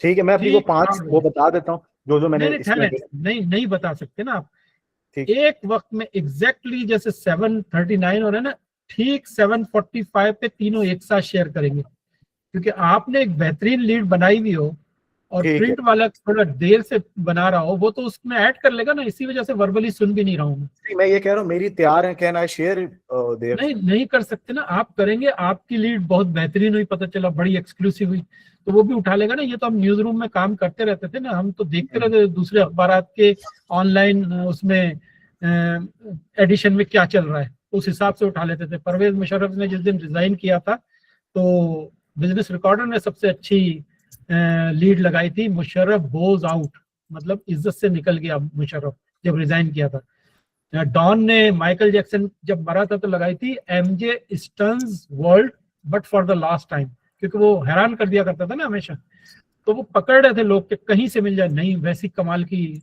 लीड कोई नहीं लगा सकता था। इसलिए अब मैं दोबारा अनाउंस कर रहा हूँ 7:45 पे अनम, हुमरान और तीसरे हैं जुनैद कैसर डिजिटल के, अपना टीवी के, ये आप ठीक 7:45 पे एक साथ इधर जो है ना शेयर कर दें चैट बॉक्स में, ताकि फिर किसी भी किस्म की पायरेसी का इसका कोई खर्चा ना रहे। उसके बाद 5-10 मिनट में आराम से 8 बजे तक डायरेक्ट मेरे व्हाट्सएप जो है उसके ऊपर आप शेयर कर दें। अब हम थोड़ा सा डिस्कस कर लेते हैं जब तक के ये 7:45 हो जाते हैं, उस वक्त तक कि आप 5-5 लाइनें बनाकर कि आपकी मेन लीड क्या है, सेकेंडरी लीड क्या है, आप एंगल कौन सा देंगे, कौन सा एस्पेक्ट कवर करेंगे, किसको ज्यादा फोकस करेंगे, ये सारी चीजें हैं। तो जाहिर है एक बैलेंस न्यूज ये होती है कि नेगेटिव और पॉजिटिव दोनों भी है, लेकिन अपने अपने मीडिया के हिसाब से, उसके मूड के हिसाब से आप बनाएंगे। ऐसा नहीं कि वो प्रिंट की लगे लीड, जो है प्रिंट की लगे, या डिजिटल की जो है वो टीवी की लीड लगे। ठीक है जी। अच्छा जी, अब मैं बता दूं, हाँ ओवरऑल देखें क्या कुछ हुआ, इसमें बहुत कमी महसूस की गई पॉलिटिशियंस की। इसका मतलब है कितना रिस्की होता है इस किस्म का कि पॉलिटिशियन मुझे तो नजर नहीं आया, दोबारा नाम देख लेते हैं पॉलिटिशियन कौन थे, ताकि वली भाई आप भी देखें जल्दी यार कौन थे ये पॉलिटिशियन जो है ना, इनके साथ कर लिया मुकमुका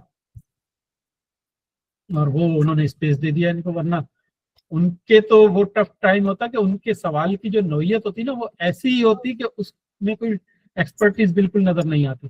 सर तालिब साहब थे यहाँ पे, अरे हाँ तालिब साहब थे, ठीक ठीक, 4-5 सवाल तो कितना वो पॉलिटिशियन वाला तो था ही नहीं सर, 4-5 सवाल उन्होंने किए थे। हाँ अरे हाँ ठीक ठीक, पॉलिटिशियंस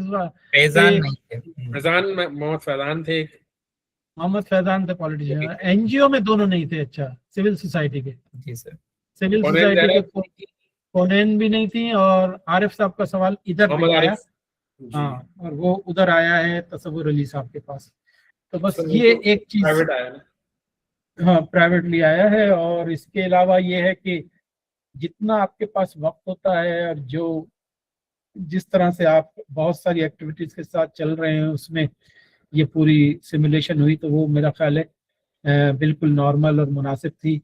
इन डेप्थ आपने जो है वो इसमें कोई ऐसी डिटेल, ज़ाहिर है इतना टाइम भी नहीं होगा कि ये जो बजटरी हेड थे, ये बजटरी हेड ऐसे है ही नहीं, आप निकाल लेते पुराना वाला बजट, ठीक है ना, और उस हिसाब से हेड बनाते, खाओ फेडरल का या प्रोविंशियल का। नंबर 1।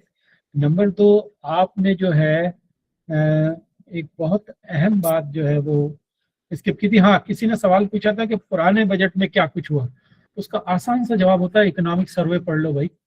आप पढ़ के क्यों नहीं आए? कल ही तो रिलीज हुआ है, बजट से एक दिन पहले रिलीज होता है वो इकोनॉमिक सर्वे। मैं वो वाली बातें बता रहा हूँ जिनका मार्च से कोई ताल्लुक नहीं है, क्योंकि सवाल पूछने वाले को भी ये पूछना नहीं चाहिए था सवाल, क्योंकि इकोनॉमिक सर्वे पढ़ के आता है जब बजट के अंदर साहबी बैठ रहा होता है तो। और दूसरे नंबर पर जो आपने जवाब दिया वो उसमें भी एक इकोनॉमिक रिपोर्ट का तो जिक्र था, लेकिन इकोनॉमिक सर्वे का नहीं था। ये ओवरऑल सूरत हाल हुई, और इसका मतलब ये हुआ कि जैसे देखें अब आप जिनको मेन रोल मिला है इसमें, क्लाइमेट फाइनेंस मिनिस्ट्री को, क्लाइमेट मिनिस्ट्री को और फाइनेंस मिनिस्ट्री को, उनके मार्क्स कम करने के लिए मुझे एफर्ट लेना पड़ेगी। यही इनको एज था, ज्यादा रोल लेने का ये फायदा होता है। हमेशा हम मतलब एक बार तो हमने एक कमिश्नर बनाया था, तो वो कमिश्नर को मार्क्स कहाँ काटे, कैसे काटे, क्योंकि दूसरा उनको मार्क्स दिलवा रहा था। यही इसमें सिमुलेशन में एक्सरसाइज होती है। मैंने कहा था कि आप अपनी न्यूज प्रोडक्ट को बेहतरीन बनाएं। मतलब जो सही मानों में जो 2 झटके दिए हैं वो अनम शाहिद की तरफ से और नूर अहमद की तरफ से आया है, और एक तीसरा हुमरान ने 1-2 सवालात के अंदर जो है ना आपको जगा दिया था, और मूसा खान ने और 1-2 और अफराद ने। और ये जुनेद कैसर का सवाल जो था वो आप समझे नहीं थे। उन्होंने कहा था इन्फ्लेशन जो है ना वही जिसको कहते हैं ना रियल वैल्यू और नॉमिनल वैल्यू, उन्होंने वो सवाल पूछा था आपको। लेकिन खैर मैंने भी वो पॉइंट आउट देर से किया था, आप फौरन से नीलोफर शाहिद से कहते कि आप इकोनॉमिक इंडिपेंडेंट इकोनॉमिक एक्सपर्ट है, आप बताइए इसमें कितना फर्क आएगा कि नॉमिनल तो ये 50% राइज है, लेकिन ये रियल राइज कितना होगा। तो वो इकोनॉमिक पॉइंट ऑफ व्यू से उसका जवाब दे सकते थे, तो उनको भी तैयारी होनी चाहिए थी और आपको भी ये सवाल फॉरवर्ड करना चाहिए था, और हम सबको बार बार वो रूल पढ़ने चाहिए थे। मैंने तो 2-3 दफा पढ़े थे और मुझे अंदाजा था कि इधर गुफ्तगू सुनते ही मुझे अंदाजा हो जाएगा कि बात क्या है। लेकिन आप देखें वो तालिब के जो सवाल थे उस सवालात से, वरना पिछली दफा फिर हमको जो है ना वो बैन करना पड़ा था अपोजिशन के नुमाइंदों को, क्योंकि वो इतने ज्यादा। Can we share now? हाँ हाँ बिल्कुल एग्जैक्टली। अनम आप तैयार हैं? जुनेद कैसर फौरी तौर पर आप अपने बजट के जल्दी शेयर करें, बहुत तेजी से शेयर करें, जरा सी देर हो गई तो मसला हो सकता है उसमें। ये है जी, इसका डॉक्यूमेंट है हुमरान फजल का, बिल्कुल दूसरे नंबर पर अभी तक नहीं आया किसी का भी। चले जी हुमरान फजल आप बताएं जी। सर 1 बताना मिनट शुरू रुक करें। जाए ना, 1 मिनट रुक जाए, उनको आने देंगे तो बेहतर हो जाएगा। 1 मिनट रुक हाँ। जाइए, 46 तक वेट कर लीजिए।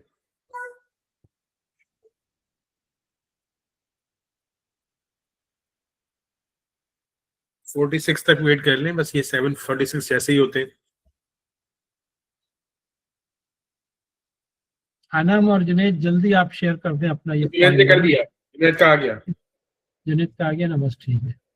अनम आप भी शेयर कर दें जल्दी। हाँ हो गए जी, आ जाए जी हुमरान। तीनों प्रोडक्ट का बिल्कुल ब्रीफली, आपके पास तीनों के पास 5-5 मिनट है, उसके बाद बस खुदा हाफिज जी।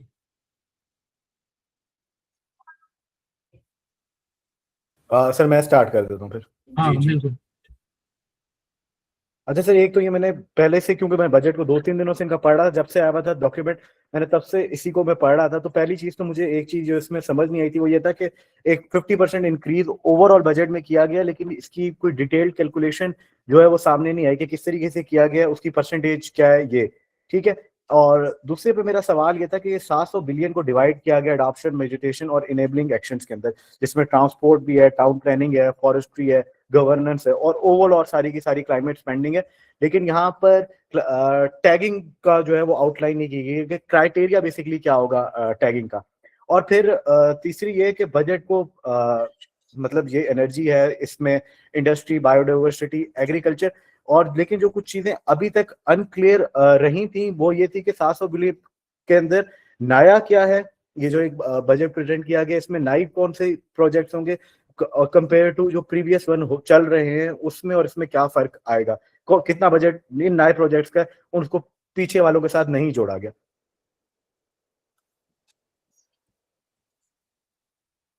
जी अगली पोस्ट डिफाइन करें, ये तो पहली पोस्ट में आपने लिखा है ना, आगे क्या है? सर ये मेरे, आप अगर ऊपर पढ़ेंगे मैंने पोस्ट के साथ नंबर्स लिखे हैं। हाँ बिल्कुल ठीक है। ठीक हो गया। मैंने एक हाँ मैं करूँ बात अभी? हाँ हाँ बिल्कुल। अच्छा सर, आखिरी में मैंने जो इसके एक और हमारी जो लास्ट पोस्ट है उसमें, एक सेकंड सर, वो आगे आगे पीछे हो रही है।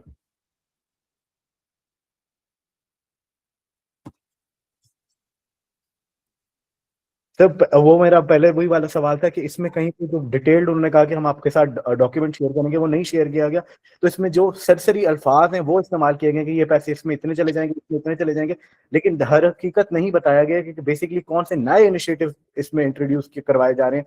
वो बेसिकली एनिमल्स के लिए हो, बायोडाइवर्सिटी के लिए हो, कि how this budget will going to help those species right now.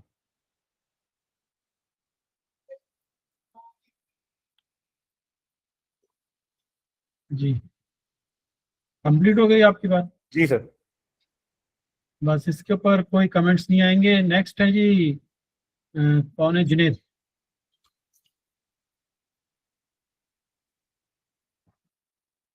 Ji Junaid. Ji sir, हमारा भी इस बजट के हवाले से जो प्रोग्राम शेड्यूल होगा उसमें यही है कि ये जो बजट 750 बिलियन का है, लेकिन इसमें जो क्लेम किया गया है 50% इंक्रीज, जैसे पिछले क्वेश्चन में भी मैंने बताया है कि वो वही बात है कि नॉमिनल और रियल की कोई उसमें स्पेसिफाई नहीं किया गया। और इसके अलावा जो चीज़ है वो आपका जो अवेयरनेस और एजुकेशन का आपने बजट एलोकेट किया है। अब अगर आप डिफरेंट सेक्टर्स की बात करें तो हर सेक्टर का उसकी जो कंट्रीब्यूशन होती है वो डिफरेंट होती है, उसको डिफरेंट नेचर की अवेयरनेस या एजुकेशन चाहिए। जैसे कि अगर हम प्राइवेट इंडस्ट्रियल सेक्टर की बात करें तो वहाँ पे मिटिगेशन और अडेप्टेशन के जो मेजर्स हैं वो बाद में आएंगे। पहले उनको इस चीज के लिए क्या गवर्नमेंट कोई कंट्रीब्यूशन कर रही है कि वो अपना इम्पैक्ट कैलकुलेट करने के लिए क्या उनको कोई एजुकेशन, उनको ये कोई टेक्नोलॉजी ट्रांसफर या इसके लिए जो एक्सपर्टीज के ट्रांसफर, उसके हवाले से कोई इसमें क्लैरिटी बजट डॉक्यूमेंट में नहीं है। इसके अलावा जो अपोजिशन है वो बिल्कुल अनक्लियर है इस बजट पे। उनकी तरफ से कोई इनपुट उस तरह से नहीं आए कि उनका क्या स्टांस है, वो इसको पॉजिटिव देख रहे हैं, नेगेटिव देख रहे हैं। इसके अलावा जो है आपका बजट शिफ्ट का है कि कौन सी मेजर्स, जैसे पहले भी ये क्वेश्चन हुआ है, कौन सी मेजर्स जो हैं वो पहले नहीं ली जा रही थी और इस दफा ली जाएंगी। उसमें क्या ऐसा जो बजट का शिफ्ट है वो उस तरह से प्रोमिनेंट उसमें डिस्क्राइब नहीं किया गया। तो जुनेद आप क्या करेंगे? स्ट्रेटजी आपकी क्या है? आप इसके ऊपर कोई टॉक शो रख रहे हैं, पैनल डिस्कशन, और मेन जो ब्रेकिंग न्यूज है उसमें आप पहला लीड क्या बना रहे हैं उसको? इसमें सर हम एक टॉक शो रखेंगे जिसमें जो मिनिस्ट्री का ऑफिशियल और उसके बाद जो है अपोजिशन और जो पैनल होगा, और इसमें जो मेन हमारी हेडिंग यही होगी, जो बजट शिफ्ट है, जो क्लेम है आपका 50%, वो उसको कैसे जस्टिफाई करते हैं, उसका क्या इम्पैक्ट, क्या उस हिसाब से मैग्नीट्यूड उतना ही इंटेंसिफाई होगा या नहीं होगा, कि जस्ट ये एक क्लेम है 50% इंक्रीज का। अच्छा, और क्या होगी आपकी अगर हेडलाइन में पहली न्यूज का पहला जुमला क्या होगा? आप अंदाजे से बताएं, क्योंकि अब तक आपके पास से आई है बात अवेयरनेस और एजुकेशन की, यही होगी।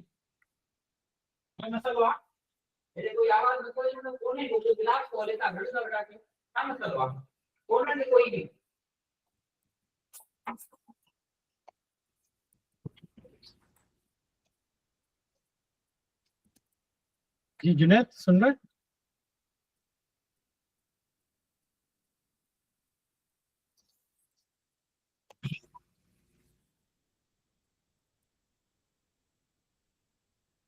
अच्छा जी, मेरा ख्याल डिस्कनेक्ट हो गया कुछ। चलें जी, ठीक जी। अनम आप बताइए, एक्सप्लेन कीजिए आप क्या स्ट्रेटजी आपकी प्रिंट स्टोरी की। जी, first of all this is my very first time writing a story for a print desk. जो हमने अपने हेडर चूज किया वो है big climate promises in budget 2026 to 2027, clarity on fresh funding still missing. Like we have discussed in this discussion, like there are so many loopholes in the budget. First of all, जो government ने budget पेश किया है वो 50% उन्होंने increase तो बताया है, but despite the fact they didn't clarify the articulate how much was made up for new programmatic funding versus continuing or ongoing programmatic funding. जैसे कि बाकी लोगों ने भी बात की थी, तो एक हमें ये इसमें मसला लगा था। उसके अलावा the largest collective delegation within the budget was for flood protection and river training, totaling for rupees 120 billion. लेकिन जो flood protection और river training है उसके ऊपर जो उन्होंने बात की है कि they measures have been categorized or subjected to adaptation to climate change. The actual beneficiary impact or potential impact on or in highly at risk communities is not yet known. जैसे कि आपने भी लास्ट में बात की थी, लेकिन उसमें जो हमारे मिस्टर इलियास थे उन्होंने पॉइंट रेस किया था, तो इसमें यह है जो हाईली एट रिस्क पीपल है उनको जो एज सच फोकस नहीं किया गया है इसमें। उसके अलावा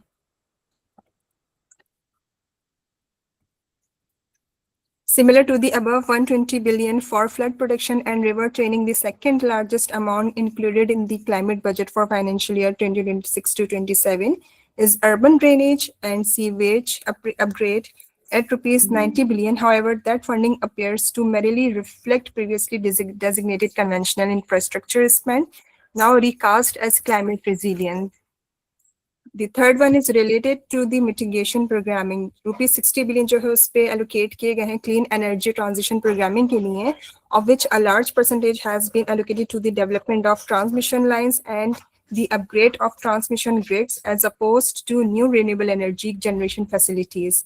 And in response to comments or concerns regarding impending fiscal constraints related to the pending agreements or arrangements with the IMF, Mr. Tasawwur Ali, senior government of Pakistan official company, indicated that climate funding budgeted for financial year 2025-26 should not undergo reduction, as well as climate tagging mechanisms would be established by him for tracking the application of climate-related funds at the provincial level.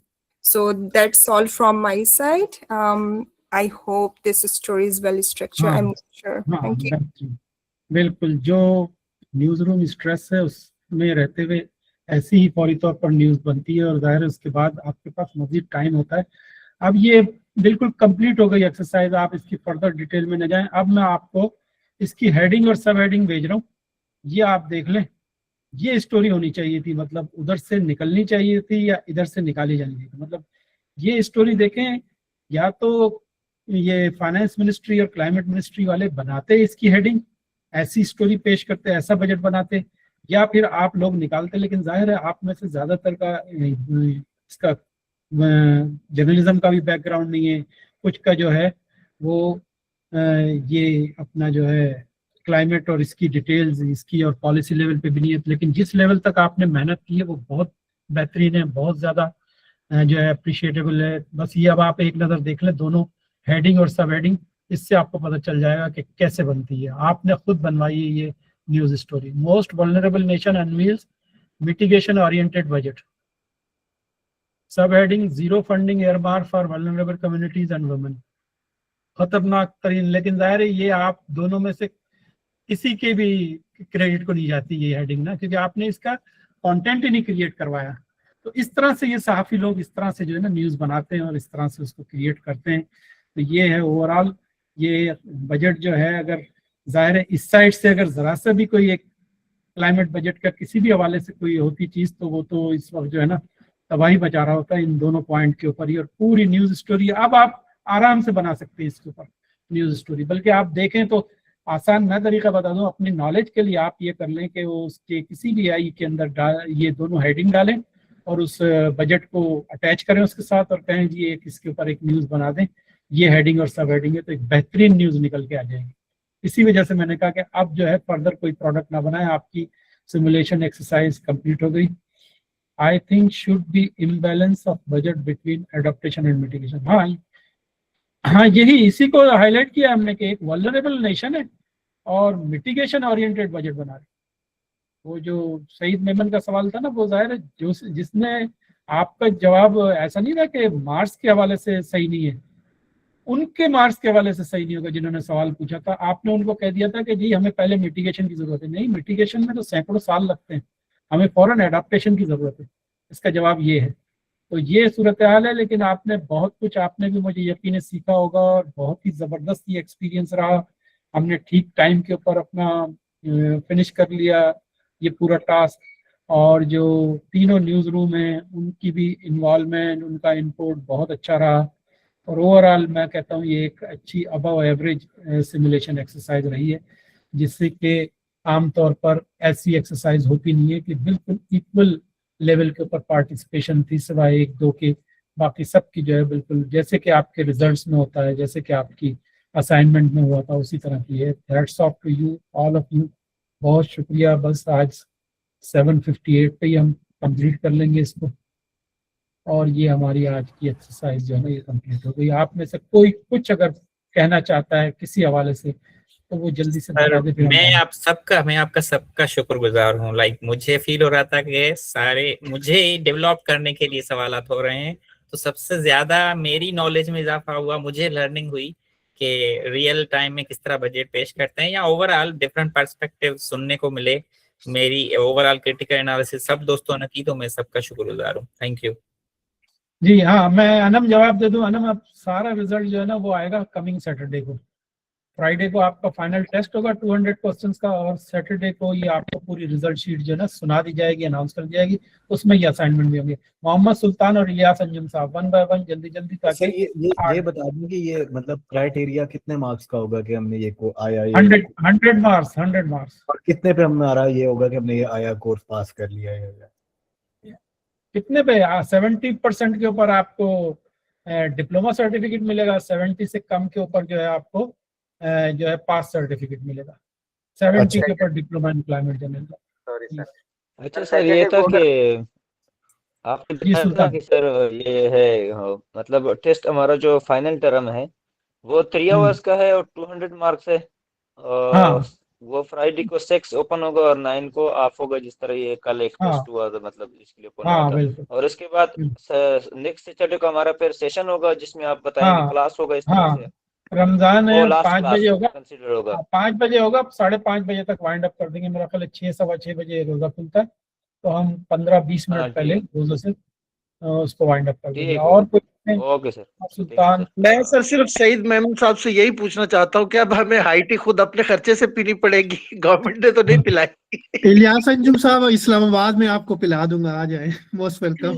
Sir Karachi sir excuse me sir, मैं इस्लामाबाद में ही होता हूँ। वही मैं आपको कह रहा हूँ, आ जाए आप। G14 में हूँ, सर मैं भी होता हूँ, फिर अफ्तारी करवा दें हमें। बस G11 में आ जाए आप, मोस्ट वेलकम। Thank you. चलें अब हम वाइंड अप करते हैं। बहुत शुक्रिया। क्लाइमेट जस्टिस का सेशन सर वो आपसे ले